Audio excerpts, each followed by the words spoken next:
good as...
Return of the hot.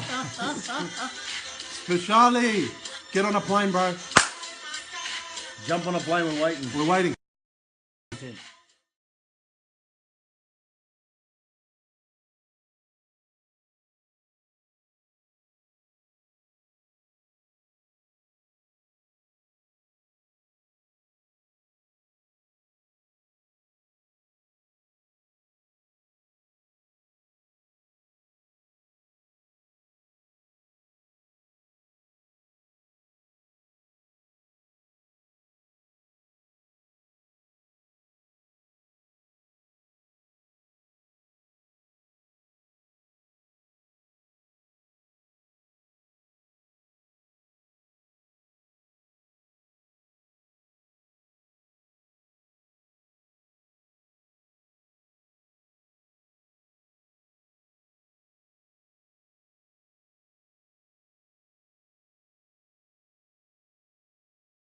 How are you, bro? There is, mate. Like and share.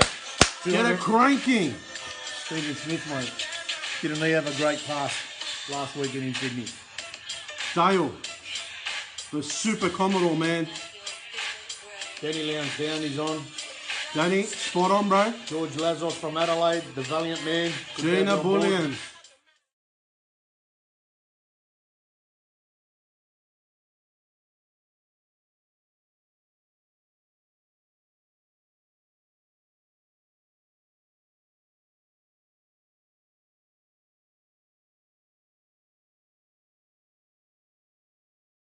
Sorry, bro, that Commodore, man, it's all coming. Nick Matretsky, how are you? Good evening. You like the tracks? Like and share, Gino. Like and share.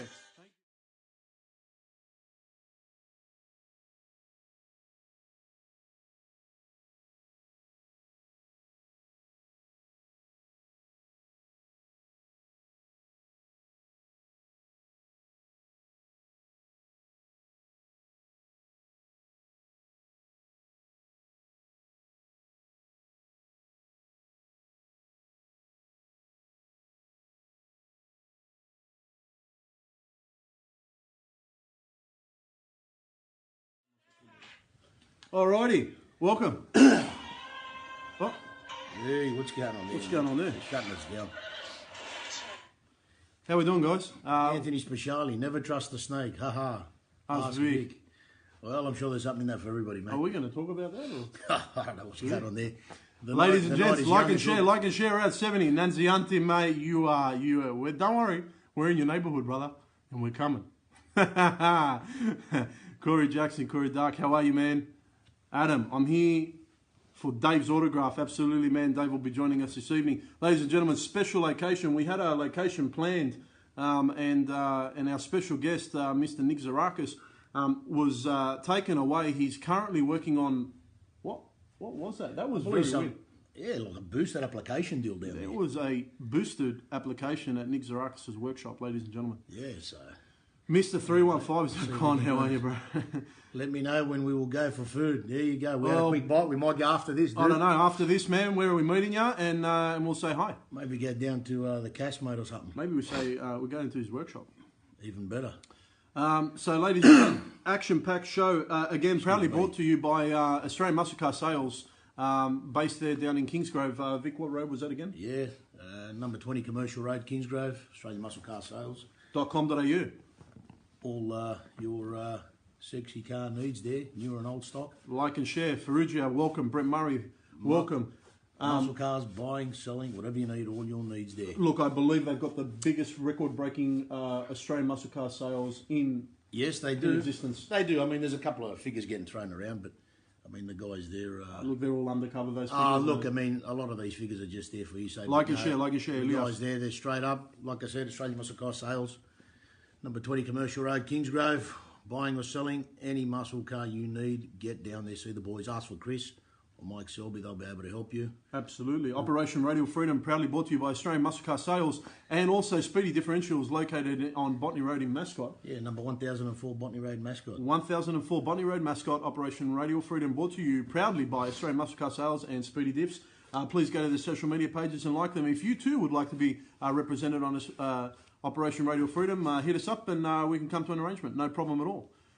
Craig Lewis, how are you, man? Like and share. Did you take some Ruse 16, Vic? Yeah, mate, I've taken a bit, bro. We had a big night down there on the dyno last night. It was a big night, wasn't it? And a good result, I think, but more importantly, we'll see how Pete goes on Saturday there. Like and share like crazy. Who was doing that? Thank you so much. Like and share. Scott Harker, welcome, brother.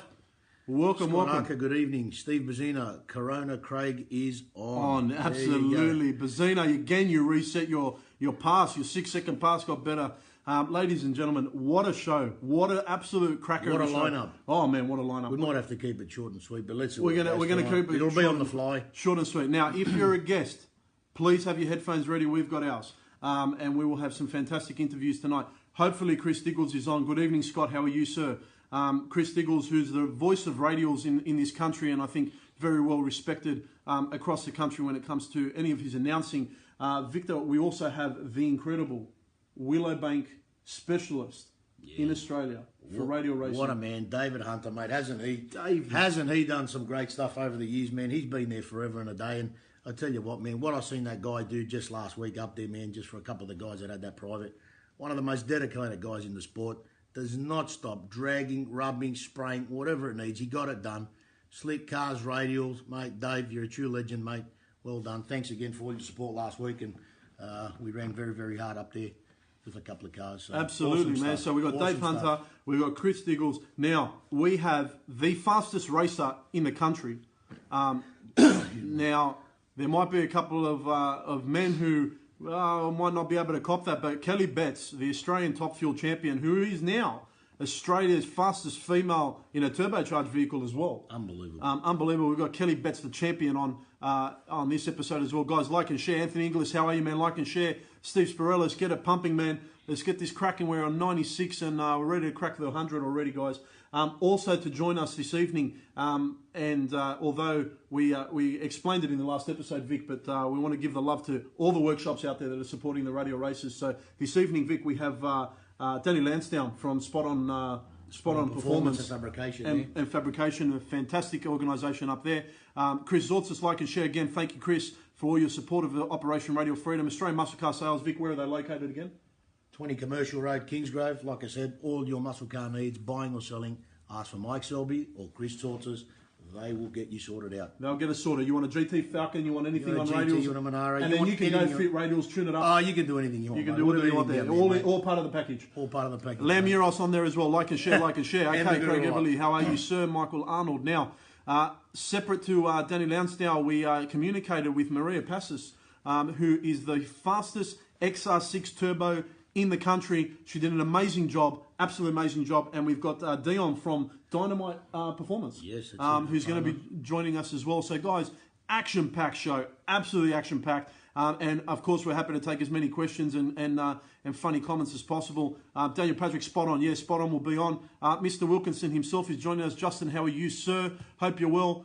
We caught up with George Jajeski quickly on our endeavours. And, yeah, that very fast street-driven VL as well is based in Melbourne. We need a podcast. Tommy, we're trying, man.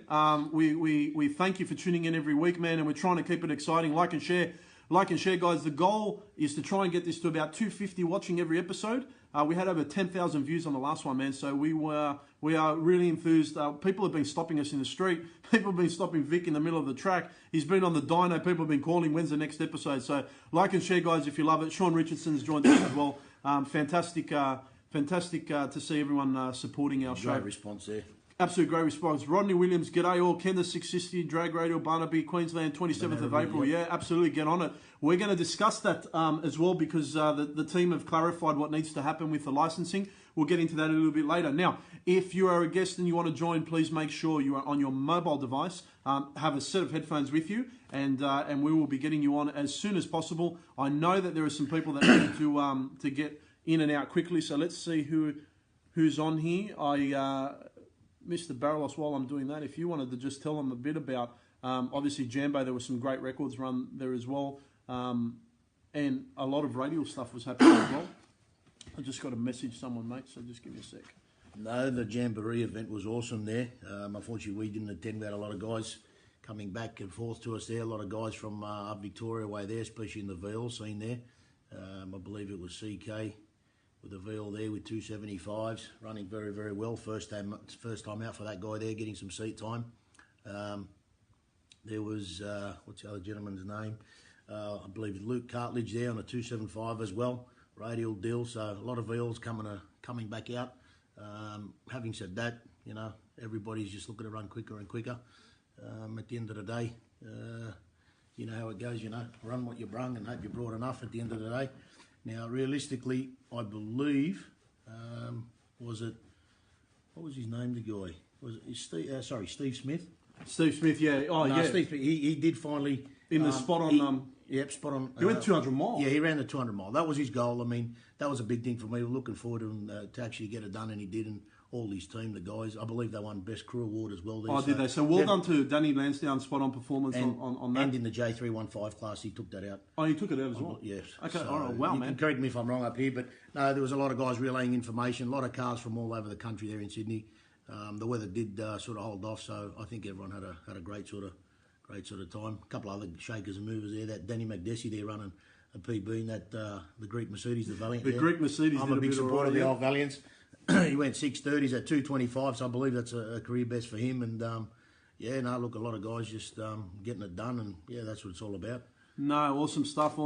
Danny's just joined us. Danny's just joined us. We just had a good wrap over you, Danny. Like and share, guys. Like and share. Thank you so much for joining us. We're just waiting for Danny Busbridge 1J275. That's correct. Congratulations to Danny Busbridge. I think you guys were in the final, Steve Bazina, from what I saw. And again, well done. Well done on resetting your 6 second pass. When it's 6.8? 6.8 now? Correct. 6.8, yeah. 684, something like that, from what I remember. So the Blue Machine from Victoria, yeah. Dandy Engines, Pro Line Power. Pro Line Power is absolutely smashing it. Mile per hour PB, not ET. Oh, okay. Yes, correct, I believe. Craig Everly need to have a Barra versus RB drag battle. Hey, Justin Wilkinson. I'm sure we can set that up. I believe that VL with the RBs starting to come in. Danny treating the shit out of me. Gentlemen, good evening. Good evening, Marco. How are you? We're just waiting for our first guest, Chris Diggles, because he said he wanted to be on first.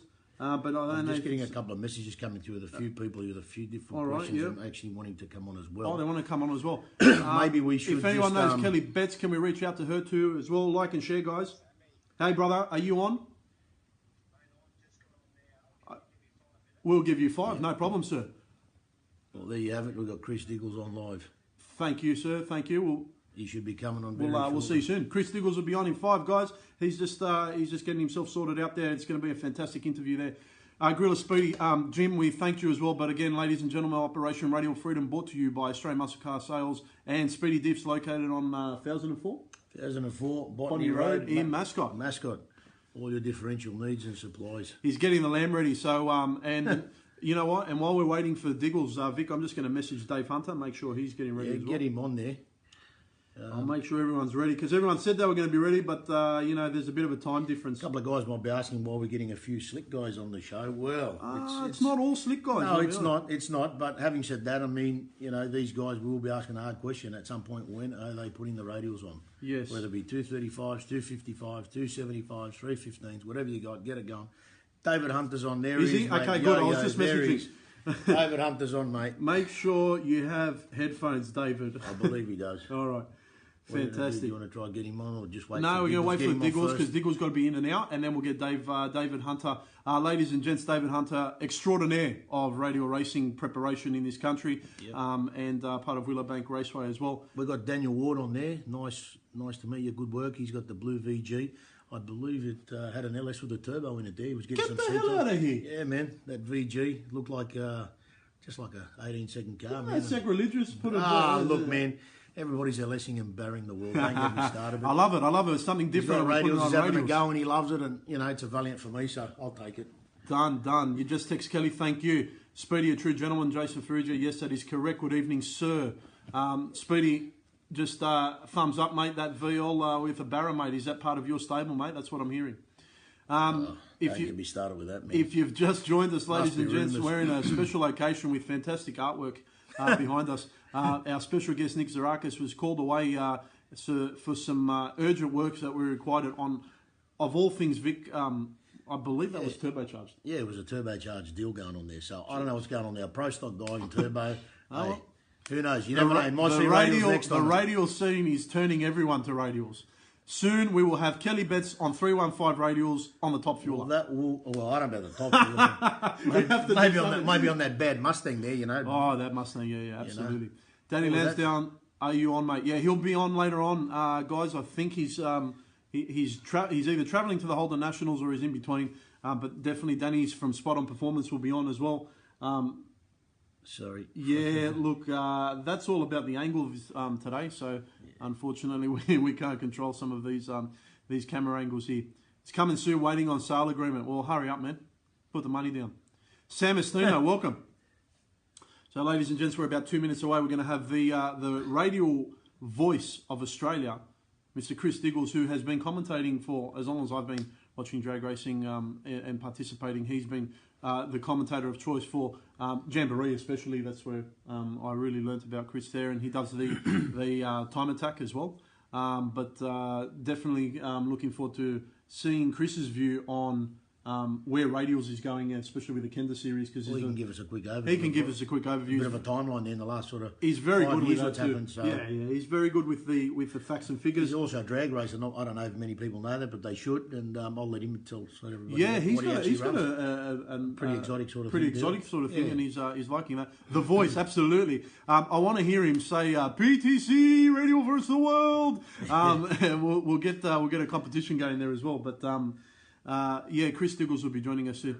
Wish this was downloadable as a podcast. Dude, we are working on it, man. We're working on trying to work out how to do that from Facebook and turn it into a podcast, because we get about 20 messages a week asking for that, because you guys are obviously listening to it at work. Shout out to everyone who's at work listening to Vic and I in Operation Radial Freedom. Danny's at home, have an early flight to air conditioned. No problem. So it's good. We'll have you on very shortly as well, Danny, and talk about everything spot on. Mason's on. Steve Wilson, the throat. Okay, so we've got the voice, the throat, which can be taken one of two ways. Ash Mason, Ash, how you doing, man? Sam Nassar, what's up, man? How you doing? Like and share. He's got one of the bad barras, that guy. He's got one of the baddest barras out there. In a territory. 10,735 in the territory. You know, imagine you're pulling up next to that. That's what I mean. You pull up next to his territory, man. The guy's just sitting there. You know, I mean, I'm pretty sure he's destroyed a couple of big cars. That guy on the street. Ladies and gentlemen. But anyway, ladies and gentlemen, the lady of the hour, Kelly Betts, the fastest racer in the country, the fastest turbo female in the country. Kelly Betts is online and watching. Your respects, salute, obviously, to the champ. How you doing, champ? We'll be speaking to you soon. We're just waiting for Chris Diggles to cook some lamb and provide us with some lamb beverages. Lamb. George Rallis, Cylinder Head Engineering. George, happy, mate, if you want to sponsor a spot on the show, mate. It's not expensive. We can. It's not expensive. we can sort out a deal for you, mate. Jeez, mate. Scotty West is watching. Scotty, thank you, and thanks for all your likes and shares. Guys, keep them going. We're at 142, which hopefully we're going to break the record of 201, which we had last week. Wayne Atterbury, Lisa Bring, the man is the voice. Yeah, Lisa Bring is the voice. We people love know it. who Lisa Bring is, mate. I'm pretty sure. You do it better. Proline Palmer. There you have the Lisa Bring, mate. You know that guy. I wish I had a die every time he said that. All right, man, every event. The Lisa Bring of Australia has just joined us. Chris Diggles. I'm not sure, Chris. Are you bringing Spiros the Euros tuner in as well? I'm not sure. Maria Passos is on. She's going to be on tonight. Yes, she's the fastest barra. I mean, we were saying you probably got on the fastest terrors. Till the boss gets in the stain. Oh. Uh-huh. Oh. Well, we'll talk about that a bit later too. Sup, Todd? How you doing, man? Like and share. Okay. I'm going to try and bring Chris Diggles on. Nathan Gustion's on. Let's see. Is he here? Chris Diggles. Hopefully he's on his mobile device. Sorry, I keep looking down. My phone is just going crazy here with That's messages. good that it goes crazy, man. Everyone loves you, bro. Love me. I don't know. It's good that they love you. Don't love me. Chris. Down the bottom, there's a little person with another picture, and you can request to come on the episode. So by clicking that down the bottom, Jamie, we can't put you on. I'm sure that was an accident. We're just waiting on Chris Diggles. Sorry, boys, late finish basketball. No problem at all. Thank you for joining us. Chris Diggles is about to join us, ladies and gentlemen. I will approve that. And can everyone hear okay? Because we're about to kick off. Ray Silvera running late. Absolutely. Chris, just accept Put him in that. the beams, Peter. There you go. Put them in the beams. Tomo's on. Actually, we should start the show like that. Put them in the beams. Put him in the beams. Craig CRT, we're just adding Chris now. Hopefully he accepts it. If not, he'll have to do it again. Just quickly, if I was to use your phone and go on DJ 27 points, will it cause any issues on this? It may cause some issues, yeah. We're going to have a problem. What? No, I need to just check. Check 1 2. Check 1 2. Check 1 2. Check 1 2. Top in charge, quarter mile. BTC. PTC in the beams. Ladies and gentlemen, if you don't know who that is, You've been practicing. that is the voice of... Top in charge, quarter mile. Sorry, guys. How are you, boys? We're good, Chris. Mate, Thanks for joining us, man. You look like a rock star, man.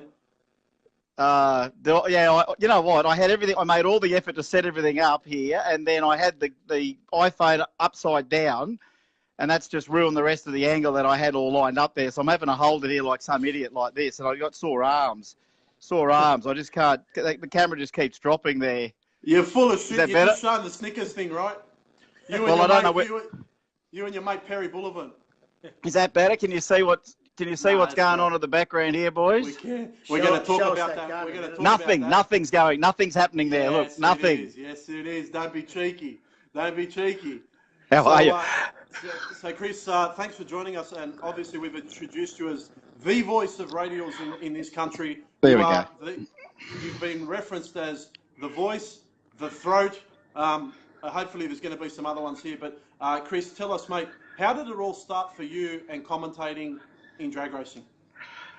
Well, guys, it starts like normally. You go into the drags, and for me, it was Surfers Paradise growing up in the 70s. So my uncles, Laurie and Jeff Watson, used to run a little dragster called Badger. It had a little Dado 180B engine in it, ran 1040s on the X-Dragster national record setter. So we'd go to Surfers Paradise once a year for the New Year series, and that's where it was hooked. And then we went to the first Willow Bank in 1985. I was 15. And, mate, I literally lived there. As soon as I got my licence, I was so broke, I couldn't even afford to get in. I'd go down the bottom end of the car park and just watch them come through in the chutes. You never even see them run. You'd hear them. And it started with a love affair. Like, I would take my tape recorder and actually record these cars. So I had a lot of audio recordings of drag race events long before I ever commentated it. So I listened to guys like Keith White and Kerry Digney and later on Rob Oberg, Paul Casos, Jason Beanie, good old mate, my good mate Beanie. He was on there commentating early, and I thought that sounds like a young bloke I could get along with. And then volunteered, nearly 20 years ago, gentlemen. And 42 weekends a year, I'd go up there and do street meets or run a car or something. And it started from there, mate. And once you get a bit of feedback, people like what you're doing, and you get a bit of feedback, gives you a bit more confidence, and you get right into it after that. And mate, the passion still burns today like I was as a kid back at Surfers Paradise back in the 70s, mate. It's just something about it. No other motorsport for me. I've looked at other motorsports, but this is the one for me, mate. You look at that top bulb, you put that top bulb in, you bump in, and then you see those lights come down, mate. You're going to see stuff happen, and that's why radial racing's so exciting, more than any other form of the sport in the world. Right now, more relatable, more world relevant. Everyone's got the same sort of equipment, but you can bring all sorts of whatever you want and go to that line and be a champion and win $100,000. Like, how good's that, Absolutely. And Chris, this sport would have been the same without hearing your voice, mate. We just had. You're too kind, boys. You're too kind. ask if you could turn your phone a little bit because you're a bit sideways. Perry Bullivant said that your check's in the mail. Okay, another one. Obviously, there's a lot of money there from the Snickers team there. Another check for the Snickers team. Turn it probably the other way, Chris. Oh, which way, mate? This way? Chris, is this better? Keep going. Keep going. Another way? Keep turning. Go another 180. There's only so many sides on this phone. I'm sure. I got one of these new. Okay, that's it. I got one of those new. Got one of those new Octo phones. They're a great 8-sided phone. Yeah. There you go. We'll stand up. So Chris, one of the big things that we wanted to talk to you about is obviously the radial series. The Kenda Radial Series is the premium radial series in Australia. You're the voice behind it. Vic and I wanted to know your opinion on how the sport is growing and where you see the sport going to as a commentator for the sport, but also as a racer. So we just got some feedback there. Not sure about your headphones at the moment. That's all good. That's all good, mate. Can you hear me? Yep. Yeah, good. Oh, no. I think it's...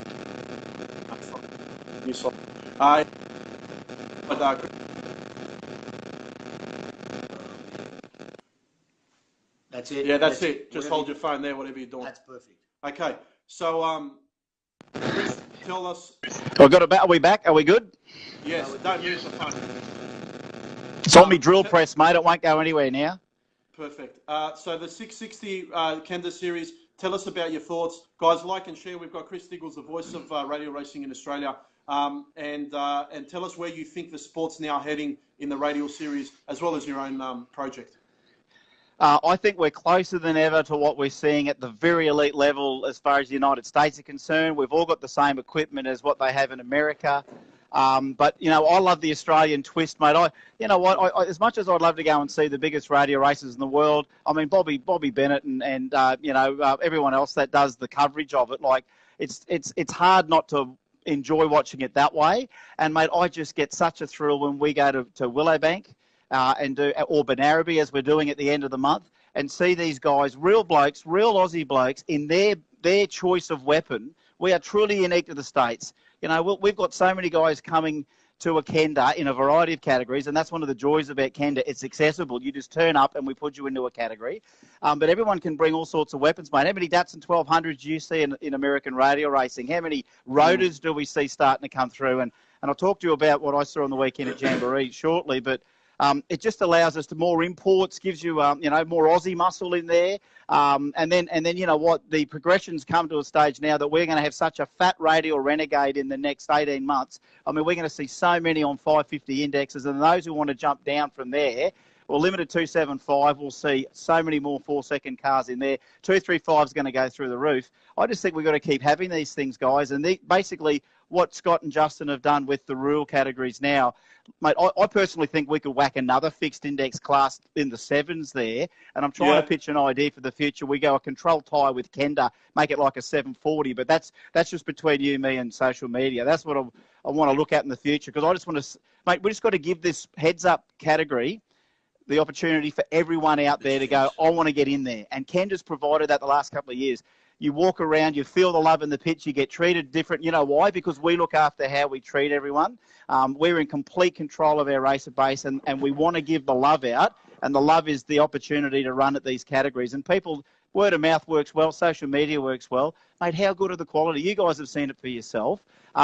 We're just lucky that we've got a good deal in Queensland with Kenda and Willowbank, and obviously we'd love to expand it, and the formula will work anywhere.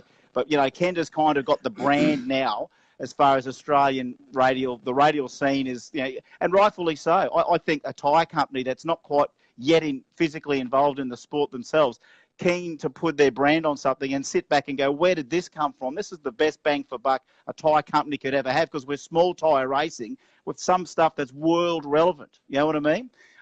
And, Vic, for example, Victor with your RB on a 235, mate. Like, I love that you could go in against Scotty Corteen, a 4,000 pound on a leaf spring, and we're just playing on the same tyre. Or McCarthy's Insane Bluebird or Candles. Like, mate, I'll give you 20 or 30 names in Australia, in Queensland and New South Wales, where we could stack a 275 team 36 deep there, no doubt about it.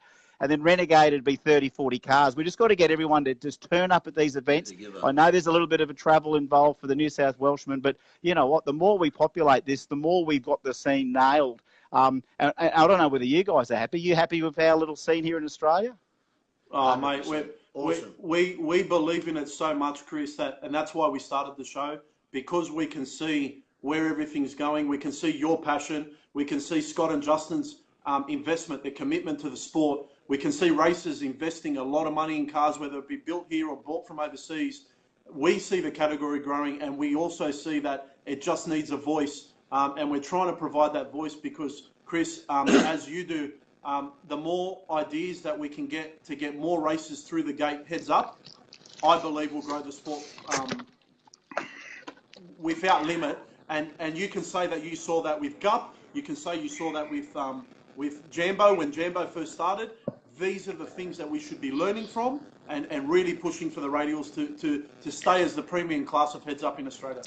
Oh, look, 100%. And you know why?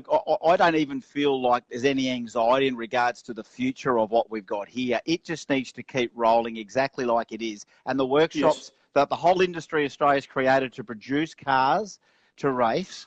And now that the radial, you ask every shop in Australia, where are they getting their growth from? It's people building radial cars. Why? Because it looks like it's the hot thing and that there's actually quite an accessible way to do it. It's an internationally recognised way of going racing, but with exactly the car you want to run with. It's no cookie cutter. I hate cookie cutter. Do you want to see 16 Camaros in Pro Stock at NHRA? Do you want to see 16 Fuelers owned by 3 blokes in Top Fuel? The same with Funny Car. Cookie cutter is crap. Big tyre cookie crap, mainstream, it's crap, it's shit. Radial racing's full. Radial racing's full. It's full relevance, mate. Like I sit there and just look at it and go, you know what, mate? I'm sick of seeing another 300-inch $1 million car go down the track and root us around for half an hour if it gets all good and gets a bit messy. No offence to those. I know you got Kelly coming on later, but let me tell you, the way she raved on about that Pro Mod the other day, I think she'd much rather wind a big Pro Mod down the track than a Fueler, I reckon. She was talking about when the power comes in. Yeah, definitely. But you know what I mean, mate? It allows you to go out tomorrow and buy whatever you want, build whatever you want, just bring what you got to Australian radial racing. Have a go. And you will fall into the perfect place with those cars. If you want to chase it after that when the bug bites, we're going to get, I reckon, in the next 12 months, at least 8 full spec RVW cars in this country. You know, I can see that. You guys see that we've got 8 to 12 RVW cars ready to go in this country that are already running. And the secret is, and you know what, let's just tab on the old Pro Street days. You know why Pro Street worked so well, but then it didn't? Is because everyone on that top 10 list, if only we went everywhere and saw the top 10 list every time we went somewhere, then we've seen the best representation of what we're really passionate about. So we need to get the big boys all to attend to these. Now, I'm not saying don't enter a pro radial event at 400 Thunder or whatever. I'm just saying to every radial racer out there with RVW-style cars coming in the future, it'd be good if we all just remember that if we stick in the radial series together and you know what I mean? If we get 2 guys turn up at a 400 Thunder event, hurt the thing 3 weeks before a Kenda, you know, we're starving the true radial fans of what we ultimately deserve to see. I'm not talking anyone out of running those other events, but choose your Kendas first and foremost, when everyone else is going to run, because I think, as you boys just nodded your heads, 8 to 12 RVW cars in the next 12 months will be here in Australia running 3s. It's a 100%. Matter of time. We've got new barriers to break. I can't wait for a 450 and 235. I can't wait for a 20 and 275. We're only a tenth behind what we're seeing at the very elite level in all these categories, boys.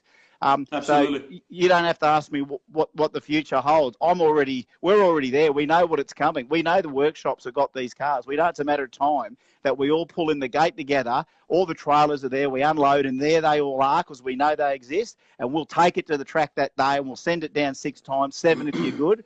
And we'll all have, big trophies, we're 15 grand prize money with this stuff, You're getting your drinks, you're getting a sausage sizzle at the end and a good old laugh, and you really feel like you're in the right family. We've met our people. So, boys, this is onwards and upwards from here, mate. I don't see any dark skies ahead for what we're doing here. It's just a matter of time before more people are doing it, and that includes me building a radial car, hopefully before the end of the year, to come out and have a crack at some of these Kenda categories like the 640 and 550 classes.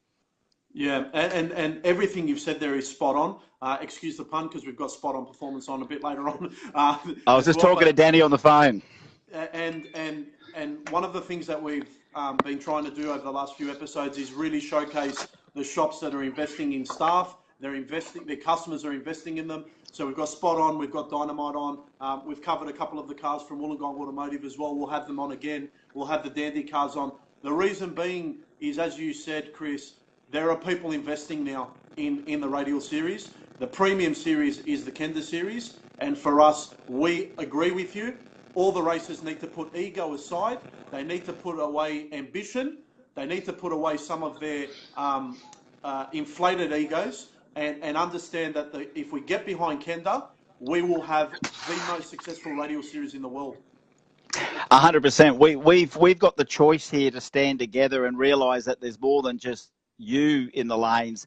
Wouldn't it be good if the bloke that you raced in the lanes was someone that you already knew, and here you are again, and you're racing him again for some good coin, and if anything, just that you're bumping in next to someone. That's the addictive part of it. I've been talking to everyone on Drag Challenge, like that Lumper, Matty Lampard, and I hope he's watching there, Lumper. Me and Lumper have known through that, and Drewy and Quentin and all the guys through Drag Challenge. I'm been fortunate enough to have that as the commentator gig for that, and absolutely love it. And I just tell everyone, you can go to Drag Challenge and do all that. That's good. These cars are quick, but you know what? There's something about bumping in next to the bloke, beside you, and then the lights go, and it's like who's gonna get there first? It's such an addictive form of the sport that why wouldn't you try and stick all together and get the family together. And if this is our people, like remember when you guys grew up, you could probably name 5 Victorian or New South Wales drag racing heroes of yours from the mainstream. Is that right? Name a couple that you used to know. Oh, well, we've got Victor Bray. You've got You've got what's his name, Jim Reed.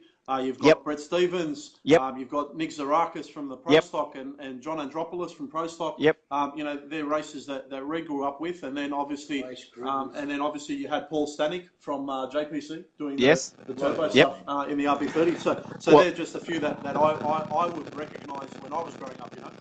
Yeah, well, I remember, Samet Brothers, my uncle Jeff Watson had the Austin Healey Sprite with the FJ20 in it, so I grew up watching like Double D gas cars on the line, the beginning of Turbo RB and Turbo 4-cylinder in this country, indoor cars.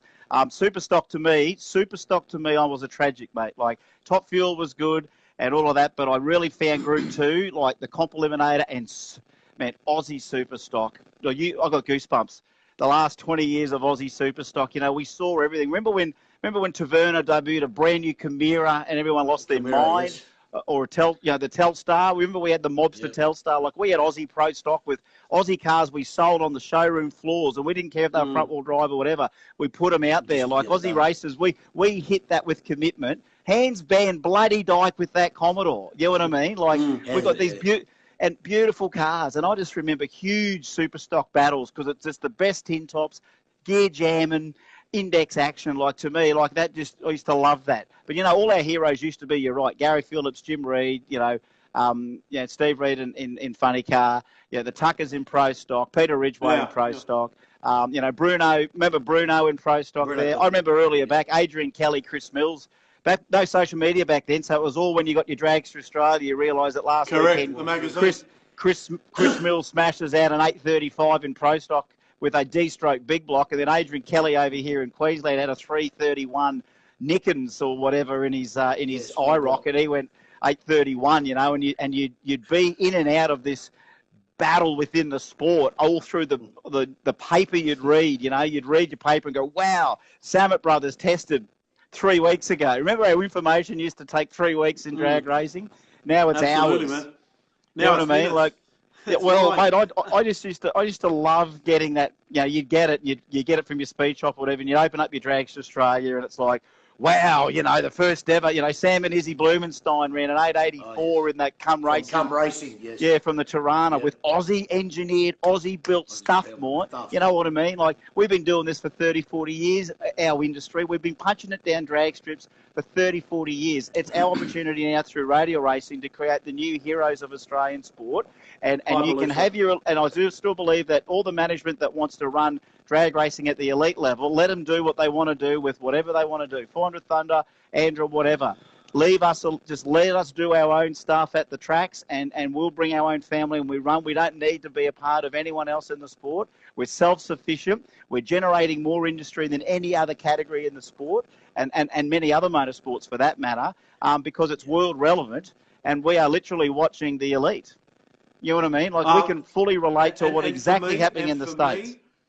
I think there are youth that are seeing their Snickers car. They're getting used to Kyle Hoff's car, and you know what? That's going to bring in people into the sport, which is what we need. 100%. It's a new opportunity for a new generation that's just found this following, all because through social media and everything like that. It's like YouTube. You only watch what you want to follow.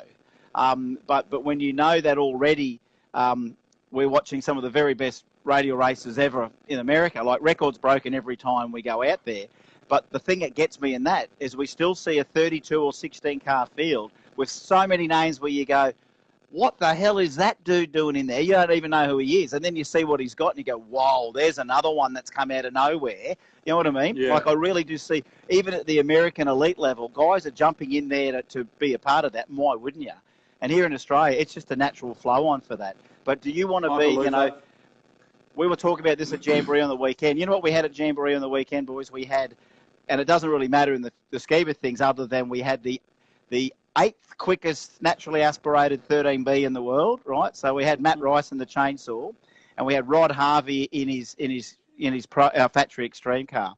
You know what made those two things world relevant? Nothing to do with mainstream drag racing, let me tell you that. The first thing is that the world recognised that Matt Rice was world number 8 with that sort of car. That's world number 8 now. Imagine being world number 8 in anything in drag racing. Absolutely. So here's him. Yeah, so 13B NA door cars. Matt Rice was number 8 in the world. Rod Harvey ran 581. He's 6th in the world for an import car. Like, we've got the scene right here in our own backyard, and the radial numbers will do that, especially in 275. There's a big hit, boys. Wouldn't you love to see an Aussie 275 record, you know, almost directly equivalent to what we see in the States? Because I reckon we're close. I believe it's going to happen. And look, you know, we've obviously got something in the build as well to try and compete at that level. But I believe it's going to happen probably at the next Kenda. Oh, yeah. What do you mean next Kenda? Benaraby Kenda or Brisbane? No, Kenda? I think in June between right. So between Timmy Cross, Nathan Ferrugia, and I'd have to say, look, O'Candles. I think O'Candles might be probably right up there, but I believe that one of those three are going to break into the 275 barrier that we've seen in the US. That, you know what, that just, you know, you started by asking me, what do you see for the future of radial racing? And you know, we're filling in the most obvious gaps, aren't we? This is what we want. We want the next round. That's what we're looking forward to. Another Absolutely. chapter in the very little book, and the book's getting bigger, of Australian radial history. And isn't it exciting that we can all be a part of that? Absolutely. And Chris, this is why we wanted you on. There's a million comments here talking about your passion, and I think if you haven't been around drag racing and heard you, then you probably wouldn't have understood the passion that we know that you have, Chris. And everyone's commenting on how passionate you are about growing the radial series. So that's exactly why we wanted you on, and we want to have you on more and more often, Chris, because we value everything that you do. We might have to send you a different shirt because, you know, you've been wearing the Snickers shirt for a while, mate. So it was the first thing I put on, honestly. Honestly. Now, before we go, Victor said he wants you to show us your weapon. My weapon? Yeah, and not the one that's in your pants either, bro. Well, which part of the weapon do you want to see? There's not much together here, mate. Like all we know. Just tell everybody quickly. Okay. What have you got? Just tell them what you got, because we can't show them the exotic stuff. What do you got? Oh, you can't. No, don't worry about it. But it's not fast, boys. It's not fast. But it's definitely not running either. I'm pretty sure you've reset the Australian class index record for a 4-cylinder naturally aspirated engine. Is that correct?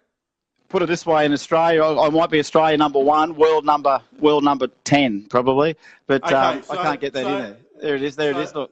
There There it is. It's a weapon, man. It's a weapon. So if you guys didn't know that, not only is Chris the voice of radial racing and racing in Australia, but he has the fastest four-cylinder naturally aspirated class index motor in the country and the 10th fastest in the world. So congratulations, Chris, because that is amazing. I know what you've got coming for that engine as well. And mate, it's fantastic that you are pushing something that's different, which is what the hell Radials is all about as well.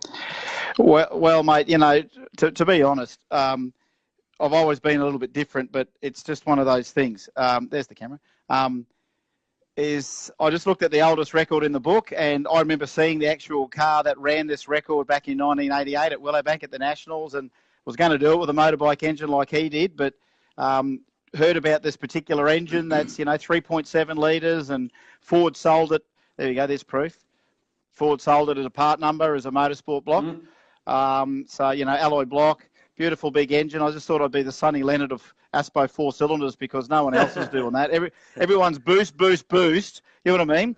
I'm having to go Aspo to be different, All motor. Look at that. He's good. Vic, is that perfectly natural, Victor, motor. Or is that sort of enhanced? It's all Euros enhanced, bro. It's all lamb backstrap. He's got rippling backstrap biceps. Now, we didn't speak to Spiro the Euros, but maybe on the next episode we'll get him on.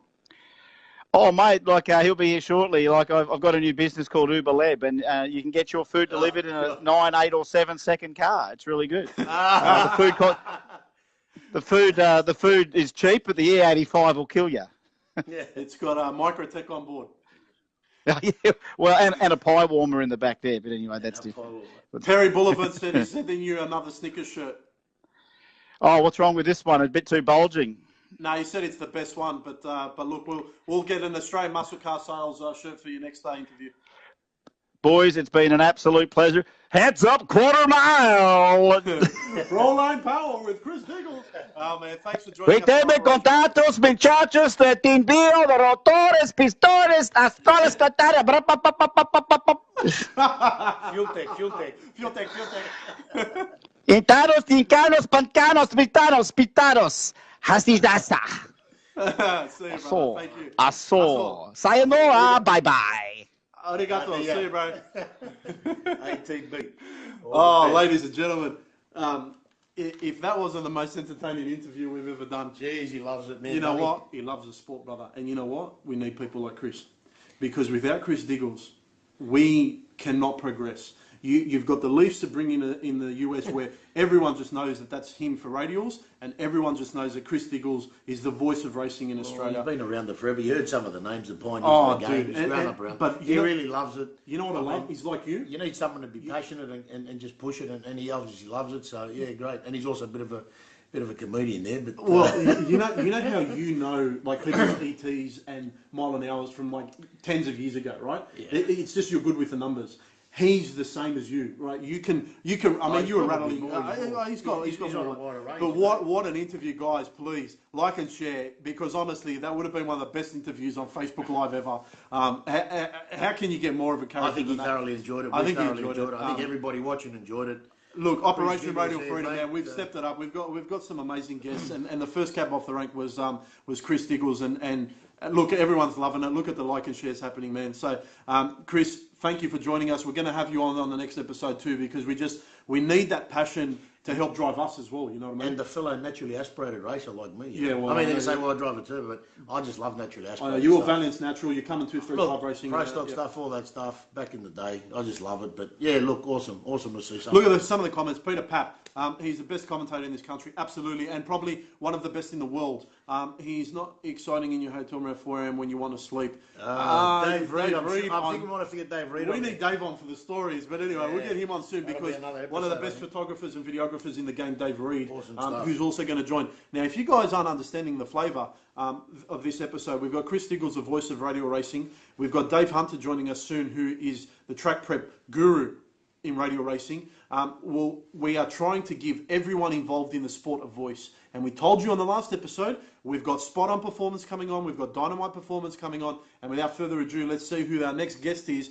Kelly coming on. Now, I'm going to try to bring Kelly on. She wanted to have a bit of a gap in between. I think that was probably good enough. We're going to bring on Australia's top fuel champion here, but she's been in a turbo car, Vic. I believe she's addicted to it, to be honest with you. I reckon she will. I'd just love to hear her take on it and just the comparison and the difference. Absolutely. I hope she hasn't obviously disappeared at some point ask that big question, you know. When are those radials going on? I mean, you know, I do believe there will be some progression and it will happen. Yeah. I've got it there. Sorry, they've been contacting me in the No background here and problem at all. messaging We and just, going if crazy. anyone, Nikki, can you reach out to Kelly and just get it back on because we're ready to go. And she was already on here and we'll get her on. And can we have Danny Lansdowne and Maria ready to go right after that as well. Now, while we're waiting for Kelly, I'm just going to bring on our special guest. Nick Zarakis is just here, so I'll just wait and see if Kelly's... Sorry, mate, I just need yours. My thing's going No, crazy. you're right. Do we have a little bit of feedback there? A couple of guys are saying that. But Yeah, Diggles had some feedback there as well. Danny Lansdowne's on board. So, Danny, stay with us, mate. We've got a fantastic show ahead and you're part of it. Spot on performance coming on soon. Can we make sure that we've got Dynamite coming on? If we know Dynamite, please. Maria, I saw you on before. You'll be coming up soon. We're just waiting on Kelly Betts, who was on here. She may have had to take a phone call, and we'll hope that Nikki will bring her on. Now, in between, ladies and gents, we told you we had a special guest that was going to join us. We're just going to add him quickly. Sir, make sure you have your headphones. Now, this person had to rush off because they had... of all things, Victor, it was very strange to see in this workshop. Yeah, no, he just sort of said, "Look, I've got to go, guys, and you have to go finish up something." So He had to finish something up. I believe I saw something was. He may be heading home at this point, or be at home. But it was over an hour ago. Now, yeah, so. we're just trying to bring him on, but. We're in our secret location here. He was going to join us, but he had to go do something regarding Boost. She needs 15 minutes. Fantastic, no problem for the champion. Absolutely, 15 minutes in itself.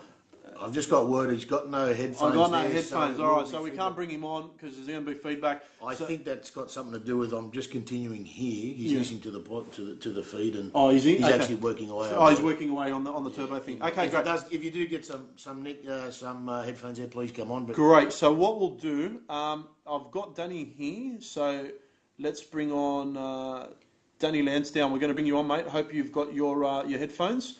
And ladies and gentlemen, spot on performance. Like and share. We're about to bring him on. Operation Radial Freedom, brought to you by Australian Muscle Car Sales and Speedy Differentials. And we're bringing on spot on performance, Mr. Danny Lansdowne. Some of the amazing.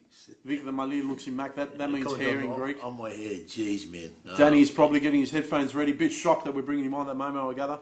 Put Dave on. Yep, Dave will be on soon. He's the main event coming up soon. The Malia's on point. Jeez, the hair's on point. I think everyone's on point, mate. I'm sure you can talk for 15 minutes. 15 minutes just cleaning up oil from top oiler. Interview Frank March. There he is. Spot on. How you going? Spot on. How you going? Headphones. Welcome to the show, Danny. Thank you so much for your time, mate. You've had a very busy weekend at Jamboree in Sydney.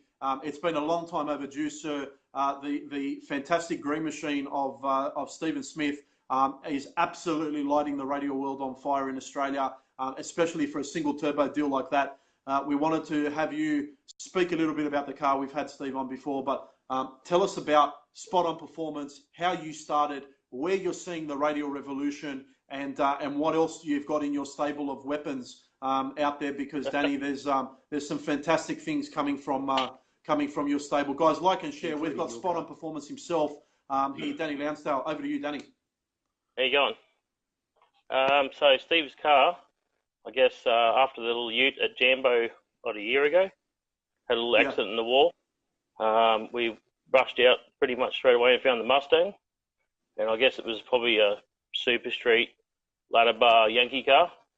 Okay. So, yeah, wanted to make it a radial car and put the combo in it and tried it and did nothing but wheel stand and carry on.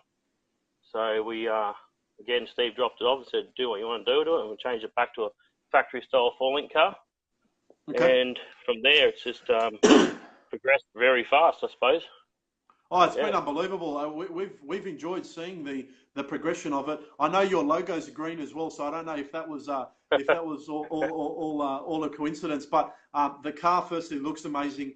The way that performed in the first round of Kenda at Willowbank Raceway we were so impressed, mate. That thing was a bracket car that was just going faster and faster and faster. And Vic was looking at me going, dude, they got that thing coming on boost fast. They've got it trekking. And, man, you've PB'd nearly every time that car's been out now, it's PB'd. Guys, like and share. We've got Danny Lansdowne from Spot On. Tell me, what's been the secret to keeping that front end down, if any? Is that just all power management at this stage? Power management, I guess. I think power management, I guess, going back to the 4-link car and changing the rear end and like power management. Like Ricky's killing the tune-up and just thousands of hours on his part on trying stuff. So, and it's all paying off. Yeah, absolutely. I mean, you ran 200 mile at Jambo. 689. 689 was it, Vic? Yeah. 689. That's pretty crazy, man. Was that the goal for the car, to run 200 mile? That was definitely Steve's goal. He wanted to do the quarter, run a 6 and 200, and then we'll come back to 8th mile racing with it. Right. At the same time, picked up PB in the 8th. So I think what did it run to the 8th? Yeah. 440, 161, I think. Wow. Yeah. Wow. Yeah. Wow. Very good. That's his best. That's his best. Yeah. Wow. Yeah. PB 8, PB quarter, mile an hour. At Grudge Kings last year, at 199 with a few pedals and lift, because I think it probably shocked him a little bit how much I had in it. So, yeah, I think it's come up good. I'm happy. Yeah. Awesome. Danny, can I just ask you this? Especially for an LS-based thing, and like it's got standard LS3 cylinder heads on it, which, I don't know, we've sort of never looked at cylinder heads because it keeps making power and keeps going faster, and it's got to a point, I suppose, now where it's probably surprised the Yankees a little bit on the cylinder head that's on the car. So it's been a good thing. Danny, Vic just wanted to ask about the car that's in the background. Can you tell us about that green wagon in the background? I thought you wanted to talk about the Porsche. No, mate, he's a VL guy. You know what I mean? But show us the Porsche too. We can talk about the Porsche.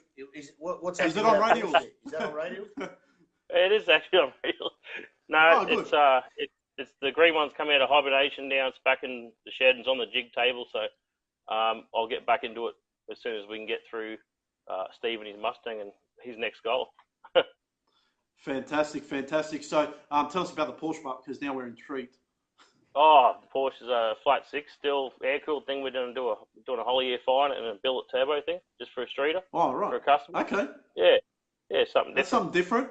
Nice. It is. It is. So, Danny, please, for those people that have joined in, and we've got over 200 people watching at the moment, can you tell us where are you located? How long have you been in the game? And obviously you're specialising in a heap of very quick radial cars, but what does Spot On want to specialise in or does specialise in now? We just want to probably stick primarily to our fabrication, roll cages, tubs, rear ends, all that sort of stuff, tin work. We've been sort of doing a few full turnkey. We do wiring. Not so many engines anymore. Tremaine does a lot of the engines now. Yeah, pretty much just stick to what we know. And we've been there 8 years now. We're at Slacks Creek in Brisbane, just a small shop. Beautiful. So probably fit 8 cars in there. So we just sort of get the work done because we can't take the next job until the last one's done. So yeah, that's a very good strategy. We don't turn over, you know what I mean? I like that strategy. It is. Cars don't hang around. So Danny, if I was a young racer that's looking at the Kyle Hoffs and the Steve Smiths and the Grabizes of this world running in radial versus the world style cars, and I wanted that car built by you, and we had the budget, you'd be able to do that from start to finish for your customer. 100%. Yeah. Absolutely. Every year you grow and grow, you learn and learn.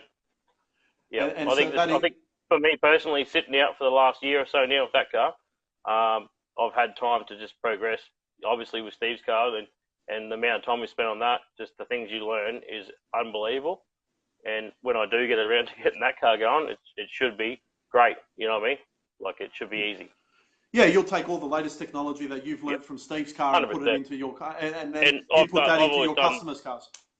100%. I've always done that with that car. Everything I learned with that car just goes straight into the customer's car. So that car for us was just a learning car, and you learn and learn. But when you sit out for a year and you learn more and more, you just go, wow, that car could have gone so much better, and this and that. So we don't hold back. Everything we learn, we just put into the next customer's car. That's what they're paying for, to get the best job they can. So Absolutely. we're keen to keep pushing on. Yeah.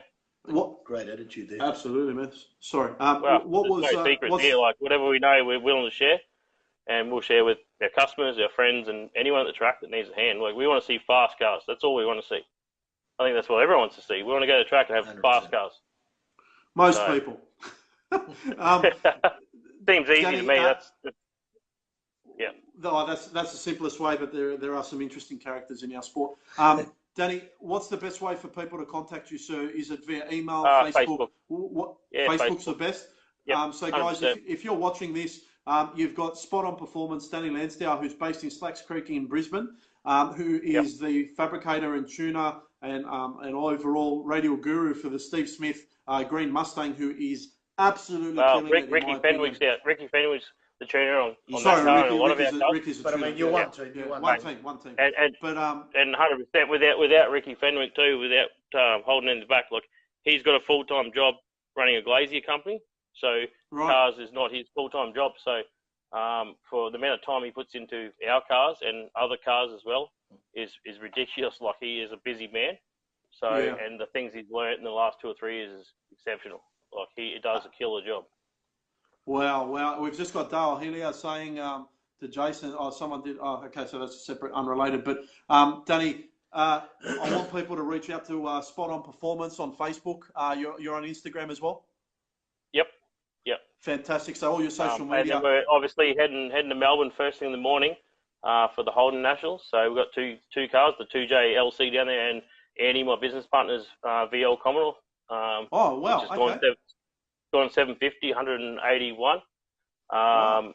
You know, and only on LS, twin turbo LS. On what we're doing rear end wise, suspension chassis wise works, and it's still street car. So should be a good weekend. We'll go down there and probably to turn them down a little bit for that track and just have a bit of fun and catch up with all the Vic boys down there and party with them.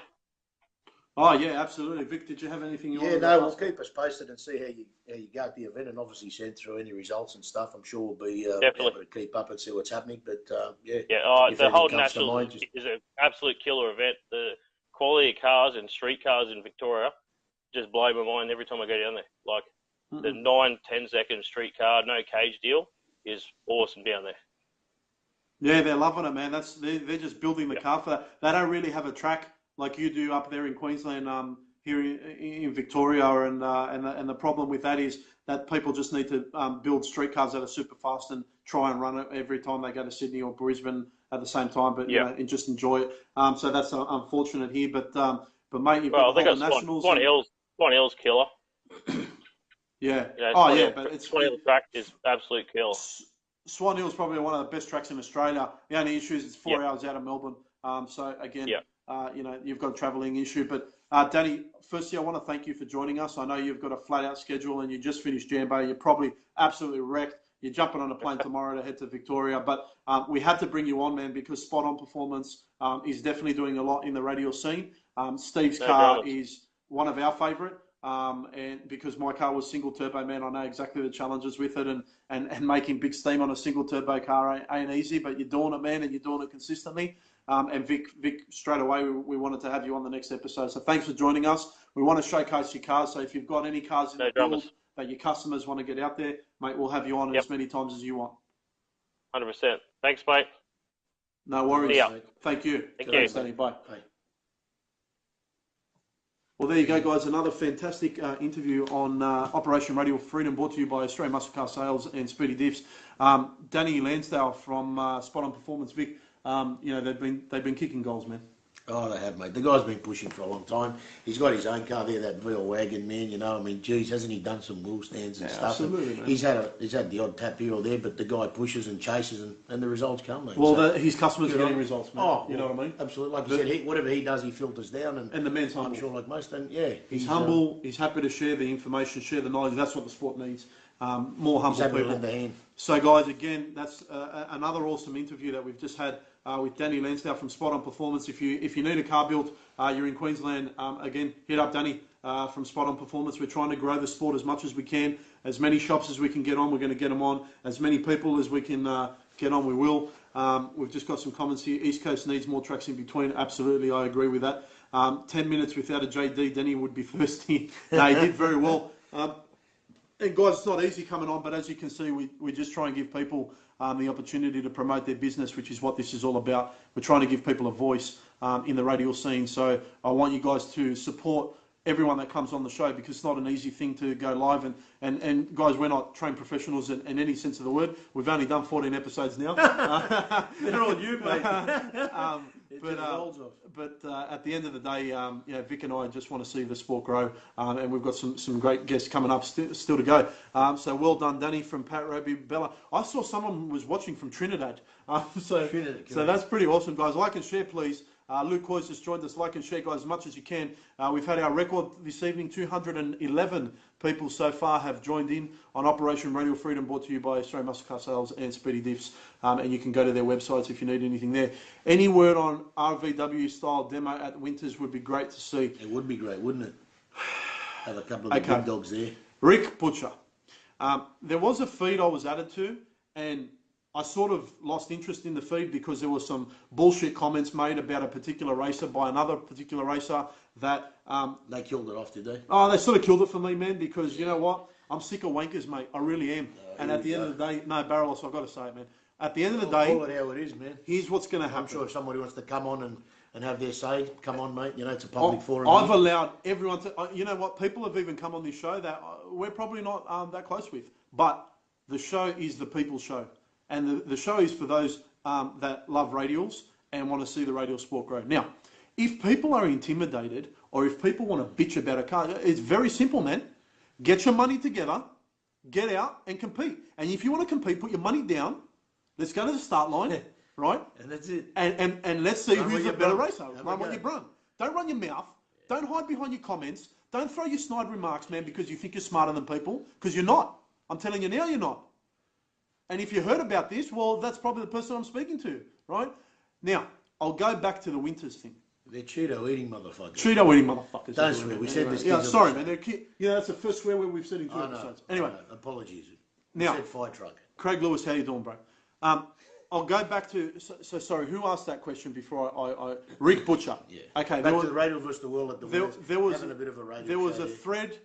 David Hunter, yeah, truth. Yeah, you heard it here first, David Hunter. You're on the show very soon, man.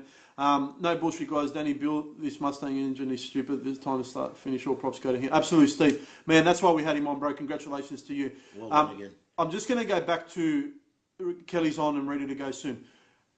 There was a thread that was made by some racers, and the racers were approached by the 400 series. Correct. So I'm just going to put that out there first. No racer approached 400. 400 came to racers and said, what do you think of this? Because they've seen Kenda is kicking ass when it comes to the radials, Vic.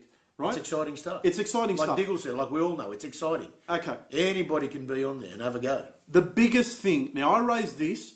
In your class, it is, yeah. 5 episodes ago about the rules. And the racers came back unanimously. Run what you brung. If it's got doors and it's not a rail car... Run it. Run it. So I'm sick of people running their mouth, mate. Get on the start line. If you don't have a car, shut your mouth. If you're not racing, shut your mouth. If you want to race, put your money down and go to the start line. Because when you're bagging other races... Call them out. When you're trying to diminish what other races have accomplished, because you are... you have an inferiority complex, then you know what, man? You need to get out of racing. Because you know what? If you are bugged that hard, then get out of racing now. That's all I'm going to say. And I don't need to drop any names. Don't worry about anybody else. Right? Worry about your own shit. Get it right and get it done. Now, the biggest thing that happened with that Winters discussion was that there was issues around rules and parodies. Okay? And there are a lot of cars, like, if I look at the Snickers car, that's a heavyweight, right? If I look at Grubby's car, that's a heavyweight car.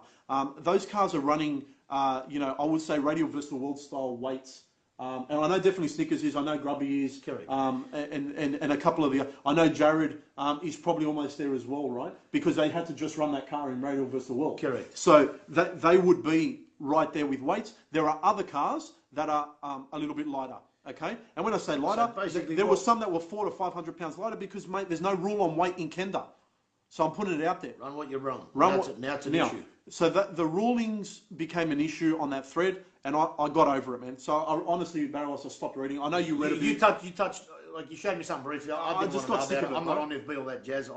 So here's the story. I can't cop that. You had the 400 series, Willow Bank, reach out to some radio racers, say, hey, can we get this happening because the sport's growing really fast? And then there was conjecture about rules, and it died in the arse. Because unfortunately, the biggest started getting pulled into and then it started getting personal with other races, and look, it should never be that. Graham, perfect. You need to look at big picture, Graham. 100%. Graham McKinnon, mate, he's hit the nail on the head there. Wayne Atterbury, the haters make you go far. Absolutely. But you know what I hate? I hate when there are haters that are picking on people that don't have the capacity to compete with them. You want to compete? You want to compete? You call out. You call out the Snickers car. You call out the Grabiza car. You call out. If you're in 275, you compare that. You call Tim Cross. You think you're the big dog. You call them out. Otherwise, shut your mouth and let the blacktop talk, right? And we can all have a bit of a smack talk about calling people out. But when personal attacks happen, like I saw there, you know what, man? You know what? That's not what we signed up for, right? So I just got out of the thread, and to answer your question, it died in the arse. I don't think it's happening at the Winters, and if it is, it'll be an exhibition class. Anyway. For me, I've said it before, Kenda 660 is the premium radial racing series. That's where it's at. You raced it, I raced it, everyone's racing it. That's what a it. feeling. If you don't like it, fine. If you haven't done it, don't comment. I'm going to tell you now. If you don't understand I am also don't supporting Colin Wishley in Jamboree. I will 100%. do that. I am a nut quarter-mile racer. I just want to hold it flat as fast as I can and far as I can, right? So I'm always going to support Jambo, Colin Woolsey, and you ran a great show, especially with all the weather and stuff. If we're talking radial series only series, Kenda 660, that's it. Okay? If you're talking about there is radial classes that Colin's allowed, the cars to competing, J2, 315 and 275, yes. Colin's allowed all of those races. He's trying to facilitate everybody. Man, he's just trying to push them in. That's what he's trying to do. Everyone's to have a go, and there's nothing wrong with that. Bring what you got. Giggle said it again. Graham Mackin, 400 does not want pro radio. Awesome, great. I'm glad that decision has been made, and we'll just move on. Now, more importantly, just got to love all cars and appreciate everyone what they do. Some guy might have a 14-second car, and there's nothing wrong with that. You know what? And that is spot on. Excuse and again, spot on performance, guys. If you missed out Danny Lansdowne, but that's spot on because it doesn't. I've said that forever. It doesn't matter whether you run 5 or 15. You've always said that. People, you don't look there and laugh. That's the budget. That's what that guy does. He's in Street Fighter class. He's going around. He's cutting lights. He's won a golden tree, and that's it. Absolutely. It does not make him less of a racer because the budget doesn't allow it. It doesn't. Anyone that thinks that, let me tell you something. Get out of sport. They will pull out. Oh, you know what? They won't succeed. 100%. Yeah, because they're just I can tell you about a lot of people that money has not made them successful in sport, and I'm not going to start that right now. I think we're just going to get straight into maybe Kelly Betts. She's been waiting to come on. Absolutely, yeah. Maybe just bring her on and we'll continue. And then after Kelly, we're going to bring on David Hunter. Okay, so let's bring on the champion of the world in Australia anyway. Kelly Betts is right there. We're going to bring her on. Ladies and gentlemen, please like and share. We have the top fuel champion of Australia about to join us. Fastest woman in the world. Ladies and gentlemen, like and share as much as you can. Here she is, Kelly Betts. Hi. Kelly, sorry for the delay. That's okay. When you're the fastest woman, you have other media commitments. We understand. I was actually at the shops. You're allowed to be we were running around. And I bet you she was the fastest shopper in Coles. Fastest trolley. See that? Try not to run over too many normal people. Kelly, firstly, it's a privilege and an honour to speak to the top fuel champion of Australia. I know this is Operation Radial Freedom, but we make exceptions because your achievements for us motivate a lot of racers, and me being a dad of a little girl who loves cars already, I look at people like you and what you've achieved and everything you've achieved in a sport which, let's be honest, is male dominated, a little bit chauvinistic in at times, and I'm sure you've experienced some fantastic non-sportsmanship from some of your male counterparts. But, sometimes. Kelly, sometimes, absolutely, but you have achieved the highest success in this country when it comes to drag racing, so we just had to have you on. Thank you. We really wanted to talk to you about that turbocharged thing because I can see that you and the boss might be getting that thing ready for radials. Yeah, look, it's certainly something that they have spoken about doing with it. A lot of people have asked the question when the Mustang first came out. A lot of people were like, "Oh, so when's radials going on it?" I know Blaze, who's obviously been doing the tuning and a lot of the work on the car, he's, you know, it's kind of like the curiosity, I guess, for Colin and him and a couple of the other guys, the curiosity of putting a radial on it and just seeing how they would go with it. In like recent times, there's just been little chit chats about what would necessarily have to happen to it for the radial and to make it successful in that, because everybody knows Colin doesn't do things by halves. So if he's going to do that, he's going to go after it pretty good. He will, and look, it's a couple of tens of thousands in shock adjustments, but that's okay. Exactly. Yeah, it's obviously a lot of investment to change the car to a radial car, and that's like I'm sure a lot of you guys, a lot of people listening understand that, but you know, it's probably some of other people who aren't necessarily involved in a car. They don't really understand the actual changes that need to happen to the car for it to work. The tyres are the cheapest part. Yeah, Kelly, it's not just shoving the tyre on there, that's for sure. Exactly. Vic wanted to ask, and we'll get stuck into it. What has the transition been like to move from top fuel champion and running a top fuel nitro car to a twin turbocharged Pro Mod? How has that adjustment happened for you? And were there any? What's the feeling? Yeah, what's the feeling? What really grabs you? What's the big difference? Obviously, one's making a hell of a lot more power, but surely that Mustang there must have a certain way that the power comes on and it just buries you, you know, and just keeps pulling like a vortex. Yeah, if there's any car I've ever driven now that is similar to the way that the top fuel acts on the actual drag strip, it's the Mustang. Like that thing comes out and it like.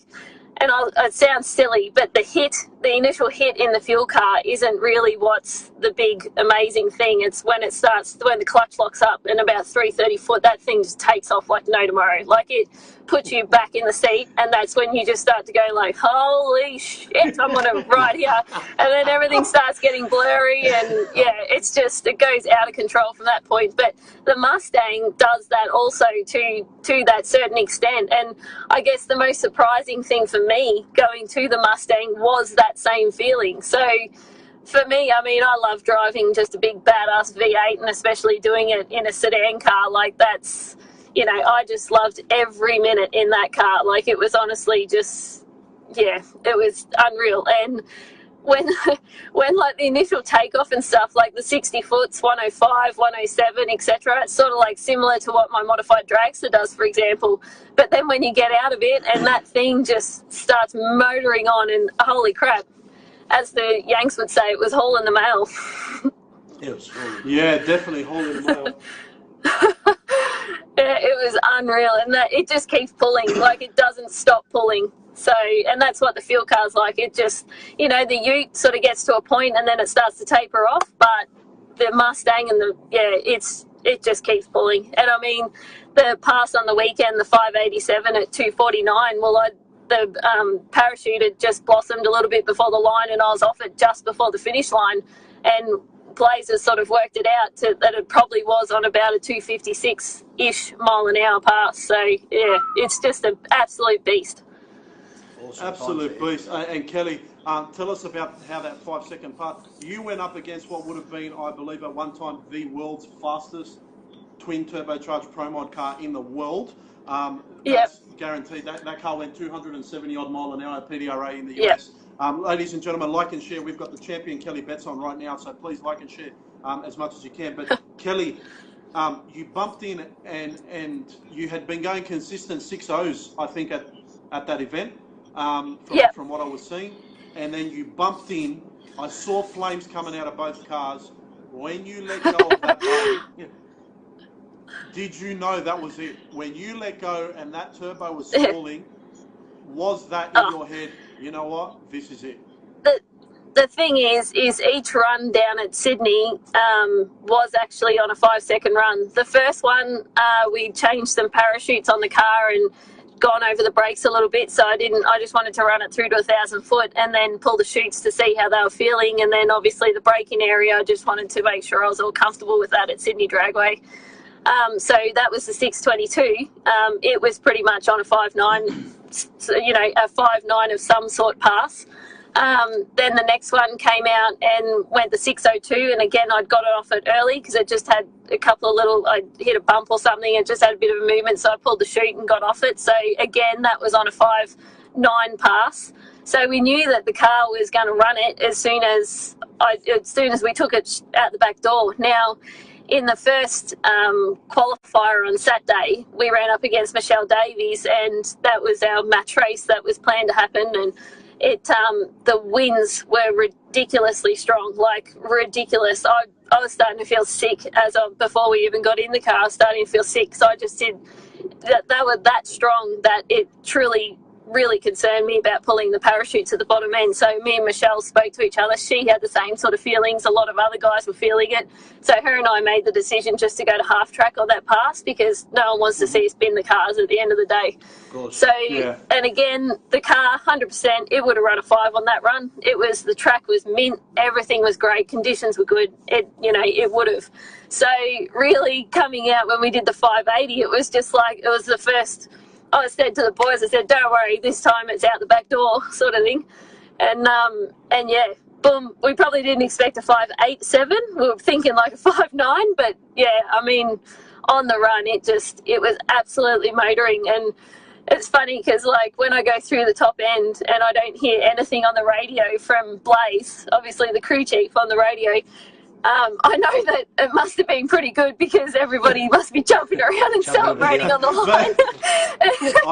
And I'm going through the braking area. I don't think I've seen Colin jump that high. Ever. Yeah. Sorry, you were going through the braking area. Tell us. Yeah, well, just going through the braking area and everything, like the chutes that are on the car now are pretty unreal, so you don't have to have too much concern there. And I'm slowing down, and I'm thinking, I still haven't heard any news from this run. It's got to be pretty good, I reckon. And anyway, I'm almost stopped at the bottom end. I go up to my radio and I was just like, so how'd we go? And the next man's like, 587, like this on the radio. And I'm like, did you just say 587? And then Blaze was like, 587. And I'm like, whoa!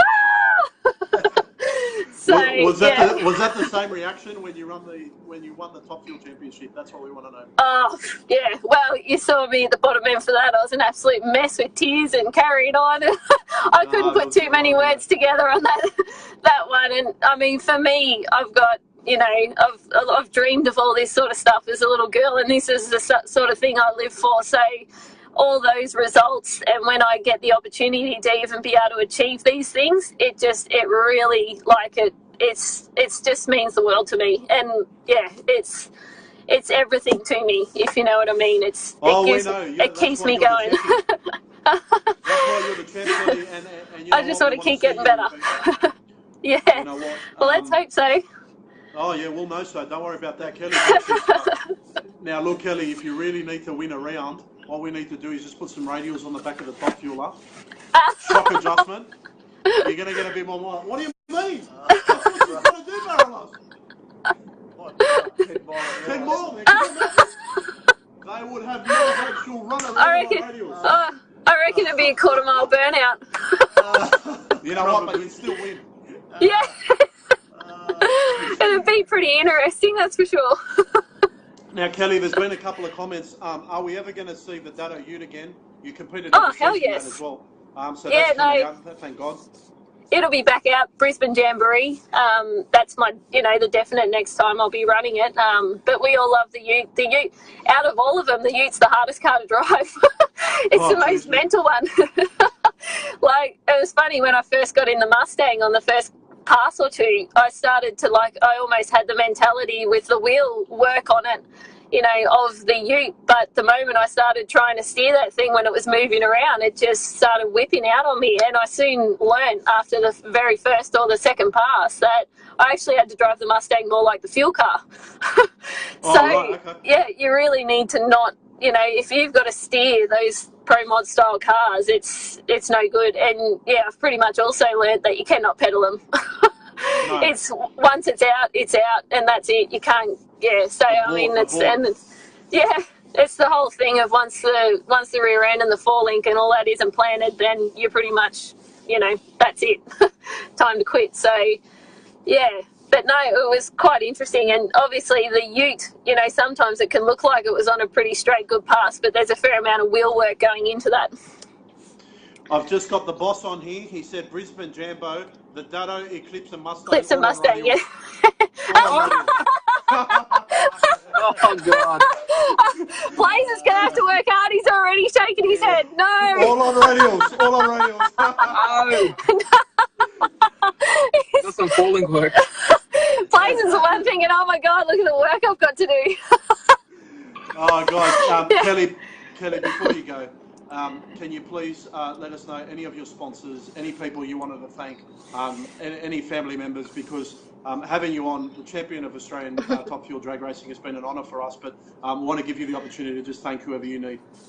Oh, yeah, look, I guess, the biggest thing for me is the people who give me these opportunities, you know, Colin Wilshire and Phil Lamantina and the Lamantina family, and, you know, the Wilshires have been behind me for a fair amount of years now, and he just keeps giving me more and more chances in cars. And, I mean, a week before I drove the Mustang, I found out I was going to drive it and almost fell off my chair. So just a big thank you to those guys. The Mustang's obviously supported by Garrett and Fuel Tech and Proline, all the crew guys. I mean, we've got a good lot of crew on that car, and a lot of the boys step up a lot, and they come to Colin's place of a night time and getting things ready. And, you know, it's big team effort on that one. And then you've obviously got the fuel team. That's a big team effort. You've got lots of stuff that goes on behind the scenes with that. So all the crew guys in general across all the teams, that mammoth effort, and I just get to come in and be a driver and do some bits and pieces as well. So, you know, with all for the support from everybody, it's just unreal. And even all you guys, like, it's great to sort of be, you know, on the other side of things with Top Fuel, which is not necessarily a radial interest or anything like that, but you guys are, and many others are all still supporting me in that area. So it's awesome. Kelly, for us, seeing your journey through racing, seeing what you've achieved in the sport, Vic and I love everything that you're doing, because we know that despite all the negativity that we get from some of the races towards you and other females in the sport, all of you females are kicking ass, but you're the number one in this country, and whether that be male or female, you're the fastest racer in the country. And if people don't like that, there are lemons at Coles and Woolworths for those people. Right? Yeah, no, thank you very much. I mean, I just think I'm just another person out there and just one of the boys sort of thing. Like, I've been a part of it for so long that I feel like it's just normal, but you do get reminded that you are a female, and sometimes, yeah, you can cop a little bit of stuff. But then I just like to beat them on the racetrack. That's where it counts. Yeah. That's where it counts. Oh, well, Kelly, thank you so much for joining us. We're sorry for cutting your Coles experience short, and you're good. We look forward to seeing you competing and winning more championships. And at the end of the day, Kelly, congratulations for everything you've achieved, and thanks for joining us. We'd love to have you back on the show anytime. Get those radios sounds good. After the next event, fuel event in a couple of weeks, we can talk after that. No problem. Get those radials on that fuel cup. Yeah. All right, thanks. Victor. Jeez, what a cool interview. Victor, I've got to tell you something, mate. That was probably one of the best interviews, not just because we did it, right? Nah, man. But I'm going to tell you something. So well, so Kelly humble. spoke amazing. What a racer. Forget it. All in all, what a racer, what a champion. Oh, dude. You got to give credit where it's due, and that's where it's at. Ladies and gentlemen, Kelly Betts, Australian Top Fuel champion, soon to pull radials on the Top Fueler. But on the Mustang, on maybe. The Mustang, I think is going to cop it. Colin's here. Colin, get the shocks happening from the US, man. I don't want to hear this stuff anymore. We know what's coming. That car's going through. We know. He was panicking in the car. Colin Wilshire, well done for everything you and your team are doing as well, but especially for your support of Kelly Betts. And everything she's achieved. You've got a lot that you and your wife should be very proud of, Colin, but everything that Kelly's achieved, Vic, thanks for helping me with that interview, because obviously she's a Top Fuel champion, and we wanted to do Kelly justice there. Ladies and gentlemen, without further ado, and I think we're actually doing okay from a timings point of view, Vic. We're only an hour and a half in. we're going to bring him on. Guys have been trying to join, so get him on. You got to do this interview because my throat's hammered. I've got to go get some water. And I'll I'll be back in a sec. Hold on. Here we go. Hold on. We're going to do Dave Hunter, who is the man, the myth, the legend. The myth. When it comes to radial prep. Where is he? Man, he was just on. Dave Hunter, get on there, buddy. Accept. Can someone get Dave Hunter on, please? Because he was just on here. He's probably passed out. I'll just message him. Let me scroll through here. What a show, bro. It's all happening. If anybody else wants to come on, let us know. Like and share. We still have Maria Pacios coming on. Here we go. Who's this here? Here, have a look. Who's this? Here we go. Approved. There we go. We got her. Oh, bro. Dave. All right, let me just go get some water. You start. Dave Hunter. Here we go. Thanks, guys. Like and share. We just. Do you want water? I'll get some in, bro. Whatever it's happening. He's probably prepping the track. He's prepping the track, and he's got the mic on. Daniel Patrick, well done, guys. Blaze was next to her. Yes, he was, mate. Jeez, isn't that guy one talented guy? Cheers. Like and share, guys. We've got Dave Hunter coming on. We just had Kelly Betts. We just had Chris Diggles. We just had Danny Lansdale. We've got David Hunter, who's coming on now. He's adding. If not, we'll just let it roll on. No, he'll come on. Kyla Walsh is on. Great work, guys. Thank you, man. Thank you. Who have we missed here? There's been a couple of comments here. Like and share, guys. Like and share. Tristan Jones, you're killing it. Dave Hunter, yeah. Video. Oh, what have you done? Barrelos. Jeez, man. Flat spot on the finger there. Barrelos, bro. What's going on? Approve. What do you mean I can't bring him on? Oh, man. No answer from the live guest. Hold on, man. Give him another go. Hold on. Dave Hunter here. Dave Hunter. Hey. Guy in Australia. David Hunter, welcome, mate. Thanks for coming on board to the show, man. Tell us, mate. Thanks, boys. Thank you for the kind words. Tell me you're not at Willowbank with the lights off doing some prep work. Yeah, no, mate. I just parked the tractor. She's all good. She needs a rest like the rest of us. No, he's still at the track. You are. I was only joking. Are you serious? No, don't be silly, mate. I don't have a shed like the rest of the races, so I'm just doing it from the front veranda. No, that's cool. Ladies and gentlemen, like and share the shit out of this because we have the man of the hour. He is the Tyler Crosno of Australia. He is the Kurt Johnson of Australia. He's the Wade Rich of Australia. Like and share. I want to see 1 million like and shares. Keep pressing that like button. 150 of you. I want to see 150 likes. Operation Radial Freedom, proudly brought to you by Australian Muscle Cars and Speedy Diffs, has David Hunter, extraordinaire of radial prep in Australia. There we go. Like and share. It's all happening now. Oh, look at it. It's Dave, going bunter. Talk to us, brother. What do you want to know, lads? Is there a secret weapon that you have in your arsenal? Is there a special trick? Is there a special spray? Is there something that really grabbed you in terms of traction for radial racing that made you want to really learn how to get it ready for the radial cars? Yeah, just doing track prep in general, mate. I like seeing cars go fast and guys set records like you boys did on Friday. That was just magic, you know. Was it an adjustment for you, Dave? Oh, certainly. Yeah, it certainly was, mate. Like the difference between like a slick car track and a radial track, yeah, big time different. Like I spoke to Billy Stockland one meeting there, and I said to him, he was turning the Mayet car, and I said, what's the difference between this beast and a radial car? And he said, well, you get the book for this book car and you flip it upside down. So like that's when I sort of think, okay, we better step this game on, you know, see what the go is. Yeah, no, absolutely, man. So tell me, what's the hardest part about getting Willowbank ready for radials? Lots of dragging, spraying, spraying. Is that because of the heat? Like it just gets hot there, man. Between midday and 4 o'clock, that track's a bitch, to be honest. Oh yeah, you're telling me, mate. It's like a woman, mate. You got to rub it the right way, otherwise she doesn't want to play the game. You heard it live, Dave Hunter. Rub it the right way. That's the Oh man, you got to drag it. I'm not going to get into this. This is going to turn very quick. I got big shoes to fill after having Diggles on before me, mate. Nah, mate, you're doing well. Look, mate, can you just tell everybody how long have you been there at Willowbank? How'd you start off, and what sort of got you into it, or what do you love about it? Nearly 20 years ago, coming up probably this year, my brother Rob got me into it. And yeah, he was doing the prep for 25 of those years before I got there, sort of thing. And yeah, just got hooked. Like the rest of us, you see a few fast passes and go, yeah, this is the shit. It's magic.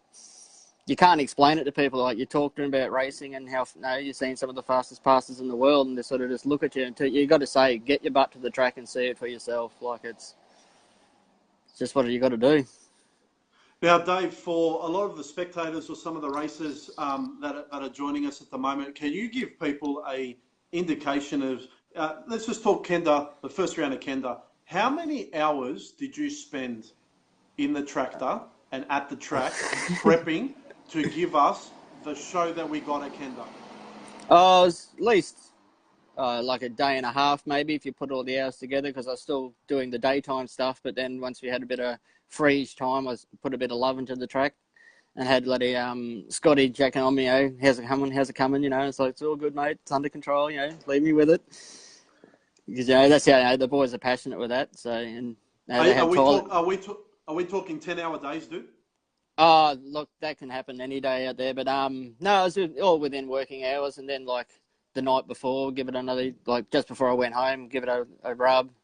And there was talk of the dreaded R word coming, like, the next morning or something. I rang Scotty and said, how do you want to do this, man? You want to give it a crack now and seal it up, ready to go? And he's, yeah, why not? And, yeah, he sealed it. And if you can seal it, you can get the water off it a lot quicker.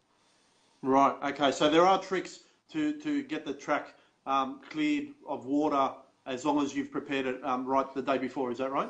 Yeah, pretty much, mate. We've got like Willowbank's just invested in a new scrubber machine, and it's the duck's nuts of scrubbers. And so I gave that a run because wanted to see what we spent the money on, and yeah, it came up magic. Fantastic. Are they fixing the jet dryer? That's the first question. That's the next hurdle we got to cross. Like, it's just how many jet mechanics do you know, guys? Like, if there's any watching, please. Well, hold on, man. There's an RAAF based about 5 minutes from you, bro. So surely there's someone that races. Yeah, tell us about it. I tried to jump the fence and get some pass, but I got shot at, so I gave that one up pretty quick. Dave, you legend, bro. Do what you shoot. Dave, you got to do what you got to do, mate. You got to do, exactly. Absolutely, man. We want to have you on the show quite often, Dave, because I don't think people understand. Sometimes when the track goes away and you need to bring it back with certain prep, what's involved when you're actually doing that? You just got to see what the cars are doing, see what the weather's doing, make a call on what sort of mix you're going to put in the tank, the spray down, and yeah, just got to see what's happening at the day. So if the track's going away, say for instance, it's 2:00 at Willowbank, is the first thing that you have to do try and drag the track and then give it a lick of spray? Because I see in Georgia they're spraying and dragging the track pretty much between all the rounds. Yeah, well, that's what the boys are doing at the Kenda, and well, that spoke for itself, But Yes. It depends on the race meet too, But yeah, you definitely got to keep an eye on things. Like, you pick certain categories, and if you see those cars twitching around, okay, she's starting to fade. Time to give it what we call a lick and stick in the track crew team. Is there a point in the race where you, who is in charge of the track, will say, you know what, guys, stop the rounds. I just need to give the track a bit of prep before we continue? Yeah, I usually talk to the meeting. I don't have that much power, so to say, but I do suggest to the meeting director if we do get a couple of spare minutes, because he's under the pump as well to keep the show flowing. And yeah, we just try and work out a time and send it. Usually, most of the time, I'll try and keep it on between where it turns from night to day or day to night sort of thing, and try and keep the heat in. So usually you'll see me just as the sun goes down. If it's a really hot day, I'll wait for the sun to go away. The heat's still in the bitumen, give it a rub, give it a spray, and then it's, game on that night. Okay, that's good information, because a lot of the racers don't actually understand what goes into track preparation. They just think that seeing a tractor is track preparation, which I'm sure that you can tell everyone that it's not. And there's it's a part of it. There's a huge science, yeah. Yeah, definitely. It's like doing a tune on a car, You just got to see what kind of day you're having. there's a lot of people involved at Willowbank Raceway. What's the staff level at Willowbank for an event? Look, how many staff would Willowbank sort of employ? For an event, I know I've got at least, on a good day, nearly 20 track guys alone. That's from start line all the way down to the third loop lads, finish line. Wow. Everyone's, yeah. It can be a fun circus to run some days, yeah. And they're all volunteers, yeah, Dave? Yeah, 100%. Everyone out there is a volunteer. We do this stuff in our own time.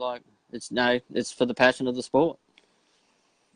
Unbelievable, Dave. Look, you've got a lot of supporters on here, man, and we were just up there for a private meet, and as you know, there was just full of top fuelers and top bike, and there was one little radial car on 255s, and I think Vic's got something he wants to show you. Yeah, no, mate. Look, I mean, we worked closely that day, and sometimes, I tell some starters, whether it's not starters or guys just prepping and stuff, not trying to tell anyone their job, but can you give it a do something, whatever, and you're one of those guys that you just know, and you're relentless, and you just got it done. And I've got a photo here of that record-breaking VL on 255s with you, Justin, and George there.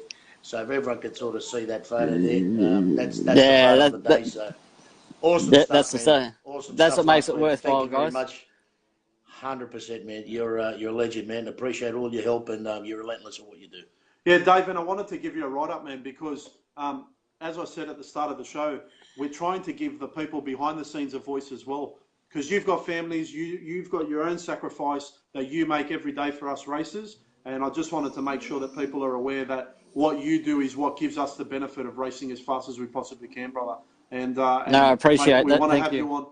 And also from a safety point of view. Absolutely, as well, man. We want to be safe. We want to go home to our families. And when we're on these small tyres, brother, and this guy here is crazy. He's trying to smash that VL with a 235 tyre, man. It's not the easiest thing in the world to do, man. And it's very hit and miss at Sydney Dragway. But when we come to Willowbank, we can get consistency because you understand what it takes to get the radials down the track at the best possible performance, the safest possible way for the longest period of time. It's very easy to have an easy track at the start of the day or at the end of the day in Sydney. Very hard to keep a consistent track, which is what you do, which is why that Kenda event was so good. And so we probably want to have you on more, Dave, to be honest, just to give us a bit of a track report, maybe in between some of the big rounds, just so you can tell us what to look for if it's a hot day, cold day, and what races should be looking for as well. That'll be something that we'll speak to you about as well.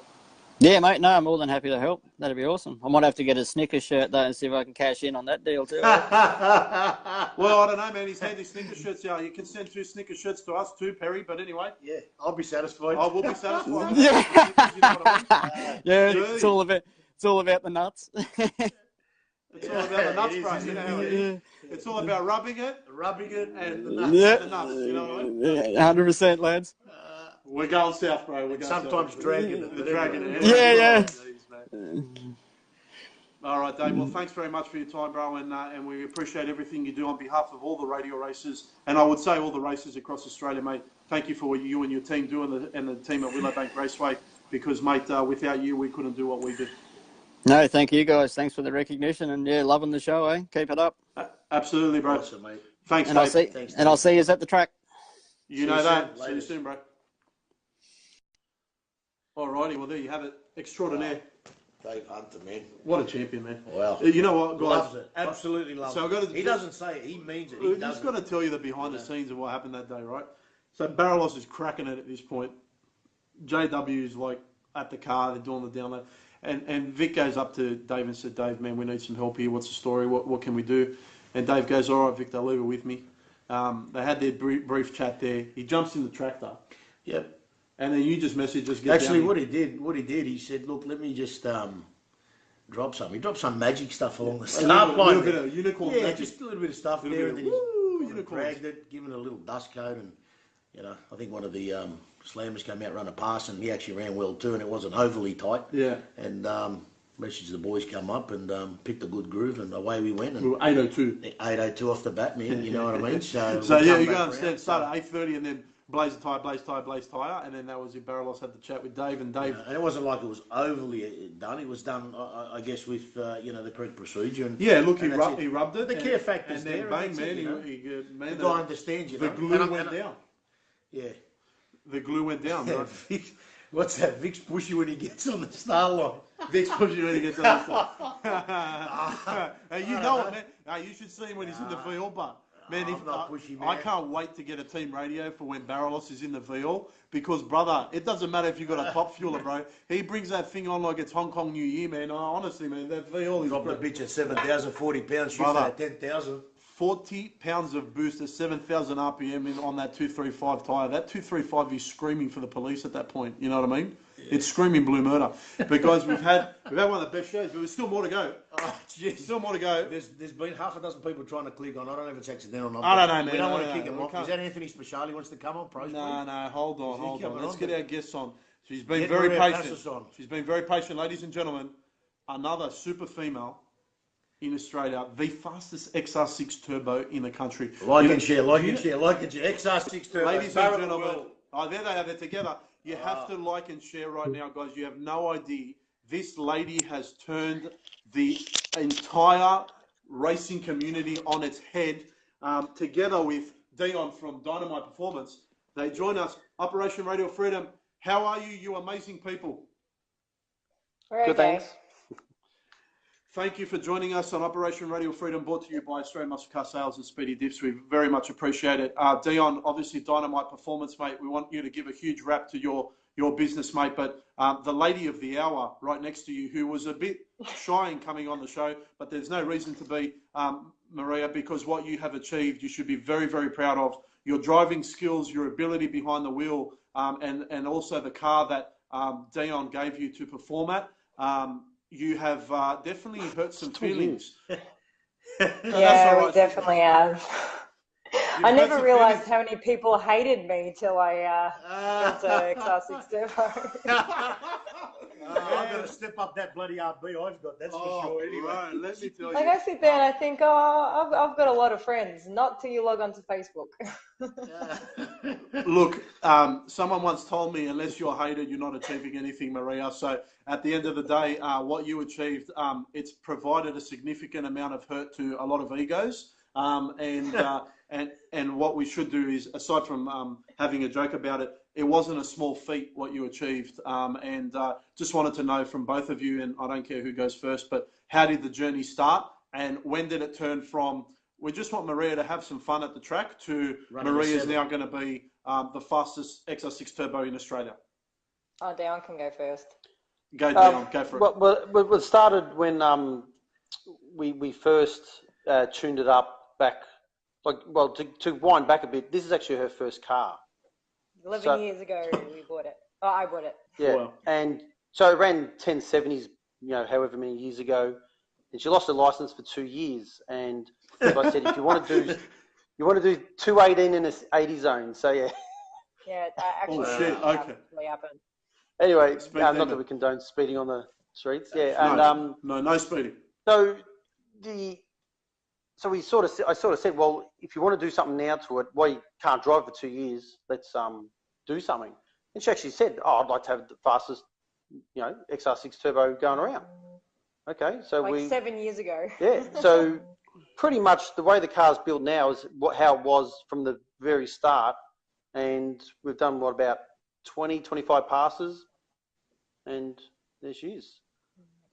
We just can't believe it because we've seen that car consistently get faster and faster. And I'm sure, Maria, Vic and I were talking about this today with Nick Zarakis. It was more about your confidence, I think. I think, Dion, the package, you always knew where you were going to step it up to with your Dynamite Performance packages. But it was more about getting Maria more comfortable to go faster and more confident with the car. I believe the car was running in the 275 J class at Jamboree. Is that correct? Yeah. Yeah. So obviously the radials are a different beast to master. So Maria, how do you feel now with the 275 on under the boots of that car? And was it as smooth as what you thought it was going to be when you ran that pass? I used to get the first time I started racing it with this combo on it, I used to get out of it early, and everyone used to scream at me. And I'm like, no, I got the end. They're like, no, you got out of it like 1,000 foot. And I'm like, oh my god. But it actually drives really, really straight, like really straight. Like it goes towards the center line a little bit, but it drives like a car, like an actual That's car. the power, the power coming on. Yeah. What did it feel like in the top end there? 184 mile an hour. What does that feel like? Like, I didn't know what I ran, and I was like, obviously, we're hoping for a 7 that weekend. But then when I started to brake, and it wouldn't brake, and I'm like, oh my God, what the hell is this? I was like, nah, that was a good one. Like, I've never felt that before. That was massive difference. Yeah. D on the TPS, was that flat way past the quarter mile? About half a second on that one. Yeah, because they kept yelling at me, saying I'm getting out of it. So this one, I was like, I don't care. I'll stay in it for an extra second. But there is a good one. Brisbane Jambo, when she ran the 818, she was in it for at least 3 more seconds. Oh, like it sounded like she was going to go to the hair clip down the road there. Oh, yeah. I was making sure I didn't get out of it. Yeah. Jeez. But that was half a second. So, yeah.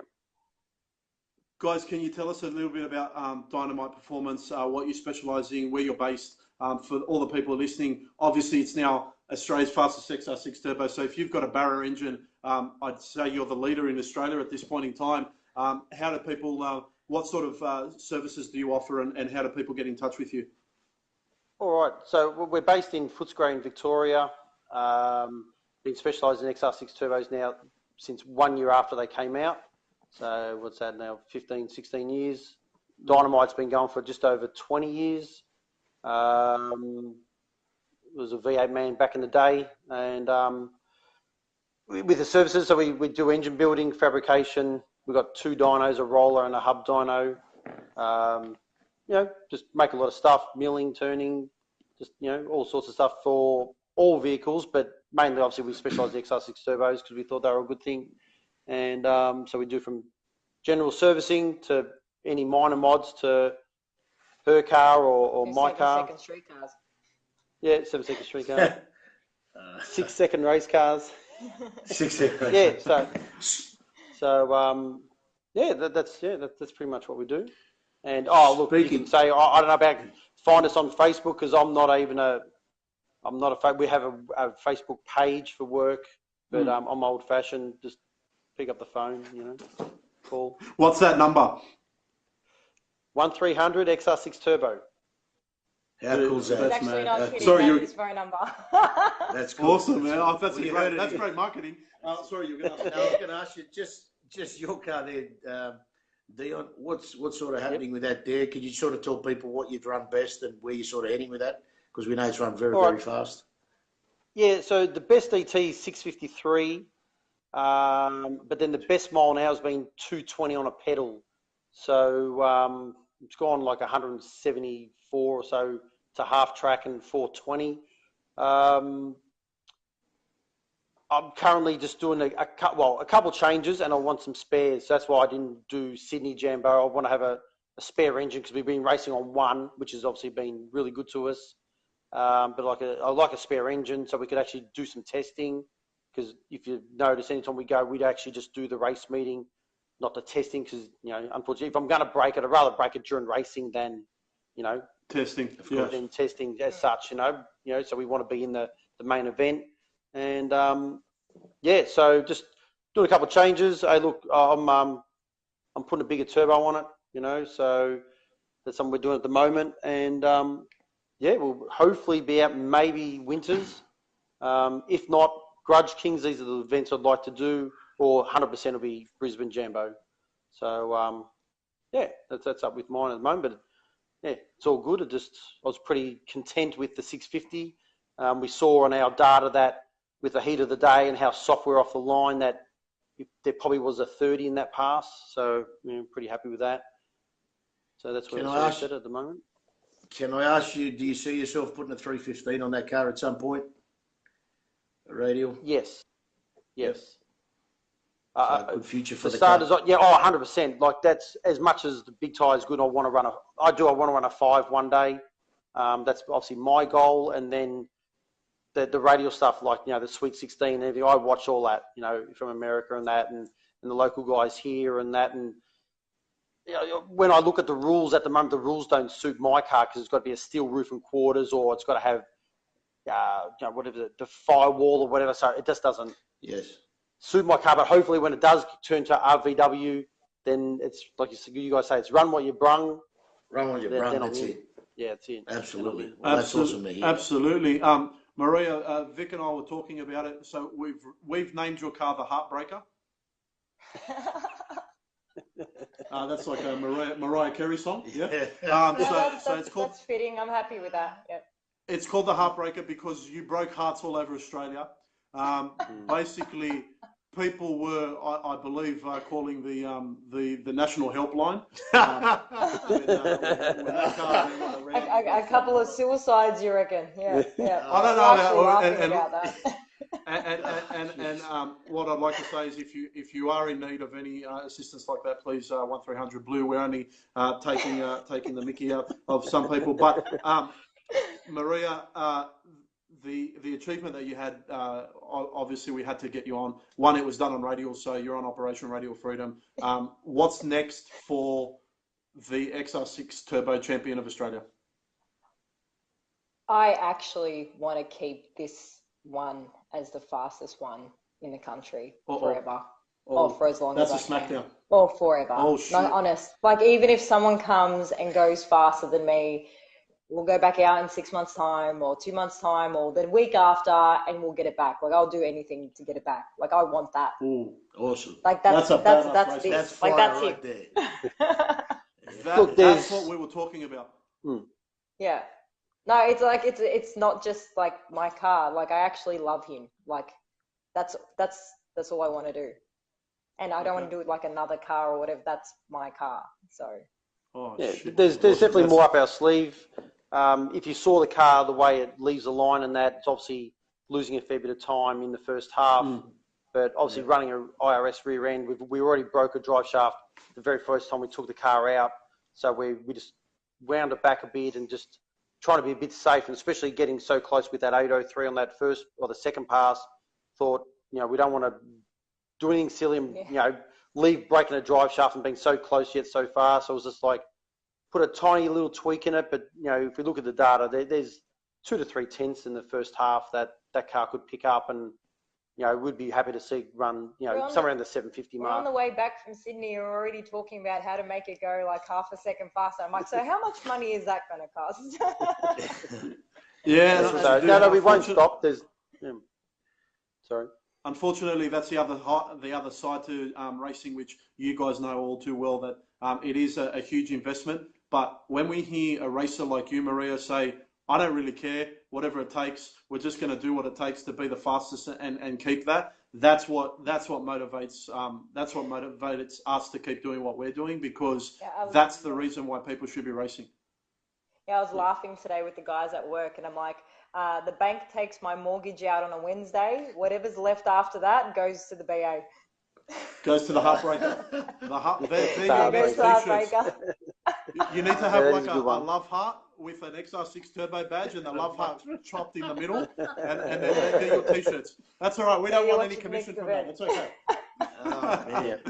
Oh man, that's awesome. Go on. Sorry, Dion. Go. So I was just going to add that we would like to do one of these radial events like Kenda or something, but would put a 235 on it. Oh yeah, absolutely. Barrelos, there's your challenge. Yeah, I'm in a bit of trouble now. Jeez, man, you're in trouble, bro. You're in trouble. Run some speed. Oh man, 178's not going to cut it from me. Yeah, bro. Listen, 184, man. Jeez. Oh, bro. You know what? I reckon there's mate. A couple of internet forums that just breaking half just now. You know that? No, some stuff. You know the internet's breaking. Internet's breaking. You know, like Kim Kardashian breaks the internet. Oh man. Man, there's some XR6 Turbo forum. I reckon just broke in half. I reckon there's guys. The servers have just died. Saturday. I reckon there's a couple of voodoo dolls of me going around too. Plenty of those for me. Oh man, Justin Simpson, you just joined us, bro. We've got the fastest XR6 turbo in the country, who have stated they're coming at Kenda. They're putting 235s, and they're going to continue to break hard. So there you go, Kenda 660, another entrant, another entrant coming in. Awesome. Guys, dynamite performance, kicking ass, breaking hearts, and Maria, fantastic driving. I've told you that many times, but fantastic driving, because you're really getting a handle of that thing. And I know that Dion's going to whack it with a heap of boost on the next start line. So that's what he means by start line. Anyway. Run a 770 or send it to God. Oh, man. That's the... Listen to it. I love it. I love it. So, guys, congratulations. Thanks for joining us Thanks on the again. show. Is there anyone that you'd like to thank? Any sponsors? Anything or any people that work with you guys that you'd like to thank? Even your mum and dad, whatever you want to do. Oh, my parents don't like this. They don't like this at all. My dad called me up that night and he goes, "Hey, how are ya? I heard you broke something." And I'm like, "Oh my God." A record. A record. I broke the record, but he's like, "I heard you broke something." I'm like, "Oh my God, Dad, no." Yeah, unfortunately, that's the care factor there. Obviously, thank Dion, Prison Automatics, TCE, Heltec. What turbo's on that? I'm going to get in so much trouble because I can't remember anything. But there's a lot. We had guys fly down from Queensland and obviously come up with us from Melbourne to go out of their way. And even when I race, Steve from Queensland flies to Melbourne so he can hop in the truck to drive up with us. That means a lot. We have a great bunch of guys there. We have a great time, and you know what? All the real races, and I know Sam went on this before about knockers and haters and that. We've got plenty of them. Just go look at some of the things been written even today. But the real races at the track, doesn't matter what they've got from a Commodore to Mazda to obviously a Pro Mod or whatever.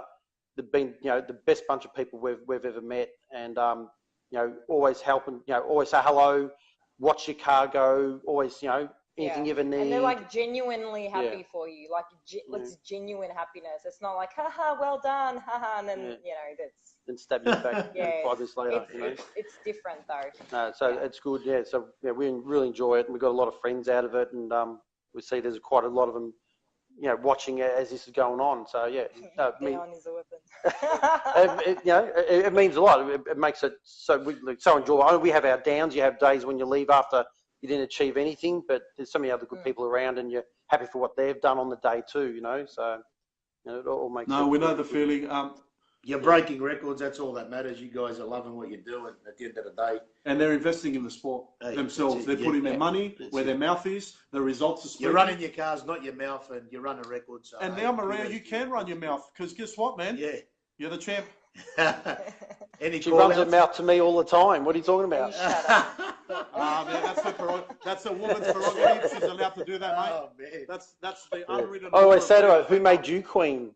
Yeah. God. God did. That's it. Very good, guys. No thanks for that. Thanks for joining us. Awesome. We want to have you back on the show whenever you want. 100%, no problems. Thanks, guys. Dynamite Performance and Maria Passos there. Thank you so much. You know what? Get my fucking car ready because I'm losing it. When I hear races like that, barrel take it easy, man. Where is my car, bro? I need my car. I need it now. Get it to the front. We need to trans-brake that thing. Honestly, guys, how can you not want to race with people like that? Yeah, that's awesome. Now listen, I just got to put it out there. Hey, they're running passes. They're in there. Jeez, man. Firstly, Dynamite Performance has been in the game for 20 years, right? They're based in Victoria. 1300 XR6 Turbo. I can't believe he got that number. They're good on him for getting that number. Now. Speedy, don't even go there, bro. Don't even go there. Now, the thing I want to say, just a little bit about the heat that Maria's sort of copped. What was Dion saying? There's a bit going on. I wonder where that was on. That's why I said to you, there are forums all over the country. I'm going to dare say, I remember Rob Campese come out and run 595, 260 and change, and there were blokes just talking smack. Like, mother... Look, man, don't get me started. Why don't you just come out and beat the guy's ass, man? Yeah, that's what I was saying, you know what I mean? And does it make you sleep better at night? But on the same day, on the same day, I'll tell you, there was someone from a reputable shop, which we won't say in Sydney, and they said something like, is that all? Or is that... Well, they said, how come it only went 595 at 260? And I went, really? Well, I said, I'd rather go 595 at 260 and than 240 mile and looking in the paddock for horsepower. You know what I mean? At least this bloke can go another 2/10 or something, man. Absolutely, man. But when this poor bastard's going like 630s, 640s, man, he's strung out at 215, 218, he wants to pick on the guy who just went fives. Well, you know what, mate? Like, you know, in Greek we say you're a malaka, mate. But anyway, I won't get into that right now. You know Can we swear in Greek because they won't understand that in the US? Malaka means a good bloke. Now, listen, guys. Anyway. I just want to say a few things because it's been eating me up for a few weeks now. I don't know whether it's because they're females. Hold on. Yes, he did run a glide. Sorry, go on. Yes, he did run a glide. If you look up Wikipedia, the fastest two-speed power glide is Rob Campese. I don't know. Look it up on Wikipedia. I don't know if it's because they're females. I don't know if it's because they're keyboard warriors. I don't know. I think people get it. I don't know what it is. They're a little bit scared, But I think, man. People are intimidated. In recent days, I have seen personal attacks upon personal attacks, not just on Maria. I know that our good friend Michael Brennan wrote a comment about who was the first barra to run a thing. Correct. Right? And man, the whole world jumped on the guy. Yeah. Right? And all the guy said was, congratulations, the first barra to run it was this, but you are the fastest XR6 turbo in the country. Well, isn't it? Isn't that the case? If somebody can say otherwise, step up. And it was. Get online. The problem is I'm not defending anyone. I'll just call a spade a spade. Don't be a smack talker, man. People took that personally. And then so yeah, but the people talking are the blokes that don't even have a car. Maria's copped a lot of abuse online, man. I'm going to tell you, it's disgusting for someone that's the. But what are they saying? I don't get it. Oh, they're just derogatory comments. You know what I mean? Like just about that she didn't achieve anything and then blah blah blah blah blah. And you know. Well, maybe they can go in their grocery and get around 794 to 184 and on the flip side, I don't know. And on the flip side, poor Michael Brennan got smashed all over the internet too, man. So look. What I was getting at before, and you guys know, man, that obviously huge supporters of Nikki Hepburn, and because she's still the world's fastest radial. Well, I've just had a comment come through. Sorry. Yeah. So if you build me a race car, will they shit and get abused too? That's Jenny there. My wife is saying, "Oh man, yeah, absolutely." You know what I mean? Like, I mean, they can try. Absolutely. I mean, so that's the problem. Anyway, there are some people in the racing community that are picking on females who are coming through and kicking ass. And let me tell you, man, the biggest equaliser in drag racing is the car doesn't know whether it's a male or female behind the wheel. The engine doesn't know that it's a male or female. Well, the drag strip doesn't. The drag strip doesn't know, mate. Right? Yeah, no. The only thing it knows is that car went from point A to point B. They got the shit right. They put their money where their mouth is and they ran. Right? So I'm a little bit... when you hear that, honestly, I've always said it for years, man. You know, like people that say shit like that, carry on, man. You got to take it as a compliment, man. Absolutely. Honestly, that is the biggest compliment when people say that. Now we're talking about females. Because you're doing something they can't do. No, I'm just saying across the board in general. Oh, look, absolutely. Whatever. Now, look, we're talking about females, and while we're at it, firstly, we broke the record. We got 211 people joined us on this episode. Thanks to everybody. Thank you so much, and keep going. I think it was our best episode ever. Again, we want to thank Australian Muscle Car Sales and Speedy Diffs for sponsoring Operation Radial Freedom. We're now up to episode 14. If you or your company want to get involved, you're more than happy to do that. Now, we just wanted to give a shout out to some very important females in our lives. Our wives have been involved with holistic living. Obviously, Vic's wife, Jenny, got cancer, breast cancer, and she's beaten it. And thank God she has. And there are a lot of people battling cancer out there as well, and other illnesses. And they've got a live feed that they're doing themselves. It's I think it's called For Love and Lattes is their social media pages. And they're doing a live feed at 4 p.m. on Sunday. Sunday, yeah, at Lady Narbo's Floristry. Guys, if your wives or your partners or yourselves are into looking after yourselves with chemical-free and all-natural remedies, then guys joining to there. And we're very proud of our wives. They put up with a lot as racers' wives, and mate, we travel all over the country and working our butts off trying to keep these drag race cars going. But just a big shout out to our wives, Jenny and Tam, who got their debut live show on Sunday. So if you want to jump in there, it's For Love and Lattes, and we'll be supporting them as well. Now, there was a comment that was Adam, come on there and said it perfectly. Keep coming down, mate. Discussion, Jenny. Oh, Jenny was out there. Can't tell gender once the helmet is on, from Adam Lorana. Yeah, no, and that's very correct. Sort of gets it, mate. You know, everyone on here is sort of on the same page. There may be a few guys just sniggering, carrying on, whatever. Well, the joke's on you, men. You know. Absolutely, and so Vic, we've had probably one of our best shows ever. We've got apologies from John Sears, who hasn't been able to join us at this stage. But he'll join us. We do it on Thursdays, guys, so it's a lot easier for our Australian viewers. And you've seen today we had 211 people join us. We've still Everybody got knows who John Sears is. Everyone knows who John Sears is. The reason why he was coming on, they had a very successful event by managing the rules. They were tagging turbos. They had blower sizing, turbo sizing. They had a lot of tooling now. They were doing fuel testing as well. Yeah. So there's stuff that we can learn from. And then now they've got $100,000 for 275 next year as well. Stephen Miters, all for females racing, absolutely. And guys, a lot of you are fantastic, and you support males, females. As long as we're going fast and we're doing it on radials, we love it. And we want to thank everyone. Glenn Davies, hope you're well there, mate. Hope you're well. We love you, brother, and we hope everything's all right, brother. Because we got word that there was just a small incident, but mate, I'm sure you're fine. Thursday's great. Yeah, we're getting good feedback that Thursday is probably the way to keep it. Yeah, Thursday. We had a record crowd tonight. 211 joined us. We're in a special location, but we want to thank everyone for joining us and any support that you've given. Now, a couple of things, please. You've got Naban, Steve Naban, who's right in the thick of it, guys. He's got stomach cancer. His shop is closed at the moment. They've got a GoFundMe page, of which I'll put the link up when I do the feed stuff tomorrow. God willing, he'll beat it. But God willing, he'll beat it, man. And please, if you can find Steve Naban's GoFundMe page, I really appreciate if you could just give whatever you can afford.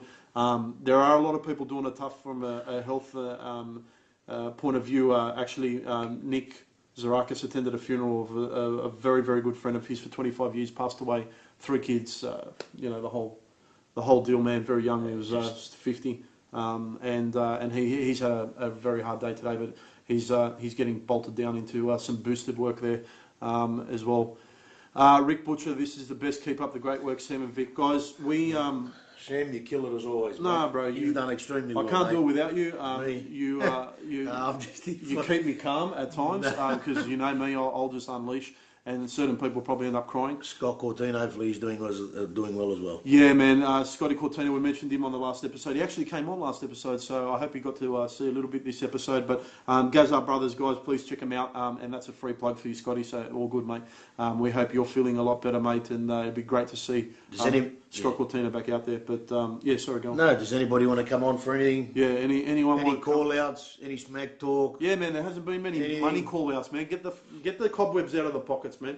McDessie's just calling out anyone and everyone. Is McDessie on there? You want to come on? I think he called me out as well. I told you that Valiant ran 630s, man. 225. Enzo Carosa, no, God bless you. Everybody know Enzo, mate. Enzo there at High Tech EFI Automotive. No, Sydney, that's Enzo. Okay, doesn't that guy do some stuff out there, mate? Anything you need, all your EFI needs, man. Now I had Gina Bullion's scheduled to come on as well. She didn't really want to come on, but I've got to get Gina on because she's a fantastic female racer. But more to talk about Steve Naban, so we'll get her on. We might do a special episode just for that as well. But guys, thank you for the likes and shares, man. It's my God, it's 10:30. We've still got 100 people watching. 10:46, so it's nearly 11 o'clock, nearly 2.5 hours barrels. But wow. Any last requests? Anybody want to come on? Anybody want to say anything? Call outs, races? Operation Radial Freedom brought to you by Australian Muscle Car Sales and Speedy Diffs. If you do want to jump on and get your company mentioned, guys, please reach out to us. It's only a couple of bucks. All right, a couple of tens of thousands, but that's all good. No, man, we're only kidding. We're happy to help out, man. We're happy to help out all the companies. Want to thank all our guests this evening. Chris Diggles, what an interview. You've got to replay that. Chris.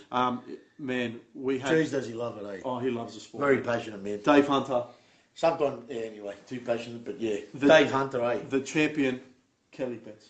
Kelly Betts. What an interview. What do I know? What a pleasure to have Kelly Betts on the episode. Her and her family should be very proud of everything they've achieved. Can't wait to see radials on there.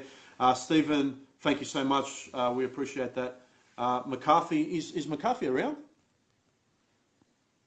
I didn't want to bother him. Oh, now, Nunziante, are you still watching? Daniel, if you're still watching, message me the address that you're currently at. We'll see you in 15. Peppercorn. How long till the radios go on? Okay, McDessie's probably coming out soon. Bad 13Bs. Talk about that, bro. Oh, no. Talk about. We've got to get him on. You know what? Do you guys want to have him on? Let's get him on next episode. 5K winner, take all radio class 8 with 13 at Cowder. Oh, okay, cool. Can you give us some more details on that? We can. That'll be great. Thanks for that information, Adam. Awesome. That's what we need. We can people to come forward with any stuff. Daniel Patrick. Who's Daniel Patrick? Find him. Does he want to come on? Do you want to come on, Daniel, there, or what? That might be an accident there. Entries close Monday. There okay. you have it, guys. So if you can send me all the details, I'll put it up on the post that I'm going to do, thanking all of our guests and sponsors and stuff. So we appreciate that as well. Yeah, I think we're done. I think that's the wrap, guys. Now we're just going to play a song on the way out. Yeah. We're playing a song on the way we'll out. Play a song on the way Jeez, out. What's the song? This one's going out to Dave. You guys need a bigger webcam. Can't see you guys. Yeah, the wife's always complaining you're half in the shot, but I guess that's just I don't know, part of the play there. Yeah, Jen just loves her husband, man. I've got my better half. Get McCarthy, Daniel Patrick. Yeah, he's not on there, or he's just ducked out probably. I don't know, man. The guy's working his ass off too, so I feel bad because we keep him up at night. The guy's got to go to work early as well. So. Well, there you have it, guys. John Kulturkis is telling us, call the park events. It's on the calendar. Basically, entries close on Monday. There's a $5 grand race, 5K. Winner takes all in April 13th. So, yeah, get down there and cash in that $5 grand up for grabs, guys. Sean Frendo, great seeing you at JPC today, man. Great to see the JPC guys as well. Let's have a look at some of the results of Stanik's going out on Sunday. Yeah, Paul Stanik going back out there. He's definitely persevered with that manual transmission in that car. He's done an upgrade, and yeah, my God, I tell you what, man, anyone that writes that guy off is a fool. I tell you what. They've got a lot of power, and they are going to do something very, very special. Absolutely, and big shout out to the guys at JPC. And like I say, it's not where you start, it's where you end, gentlemen, or ladies and gentlemen. Ladies and gents, if you can support our wives as well, Sunday 4 p.m. they're going live. For Love and Lattes is their page, which we covered off before. Before we go, guys, we've got a nice song, and this one's going out to Dave Hunter. Dave Hunter, he was talking about rub you and drag you and rub you the right way. So anyway, this is Johnny Gill. Rub the track the right way. Thanks, guys. Thanks, guys. Muscle Car Sales, Speedy Diffs, thanks for all your help, and we'll get the cars fully sorted for you guys pretty soon. Thanks, guys. Nick Zarakis, you're the man. Keep that boosted thing going, brother.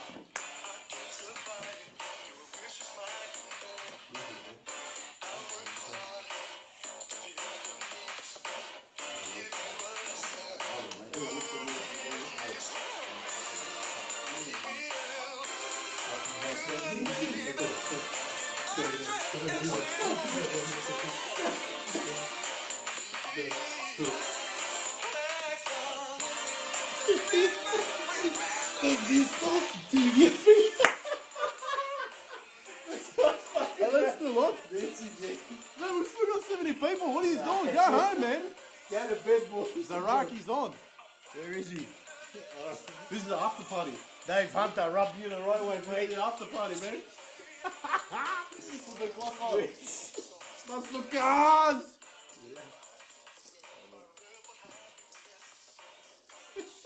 Hey, Hunter, this is your theme song.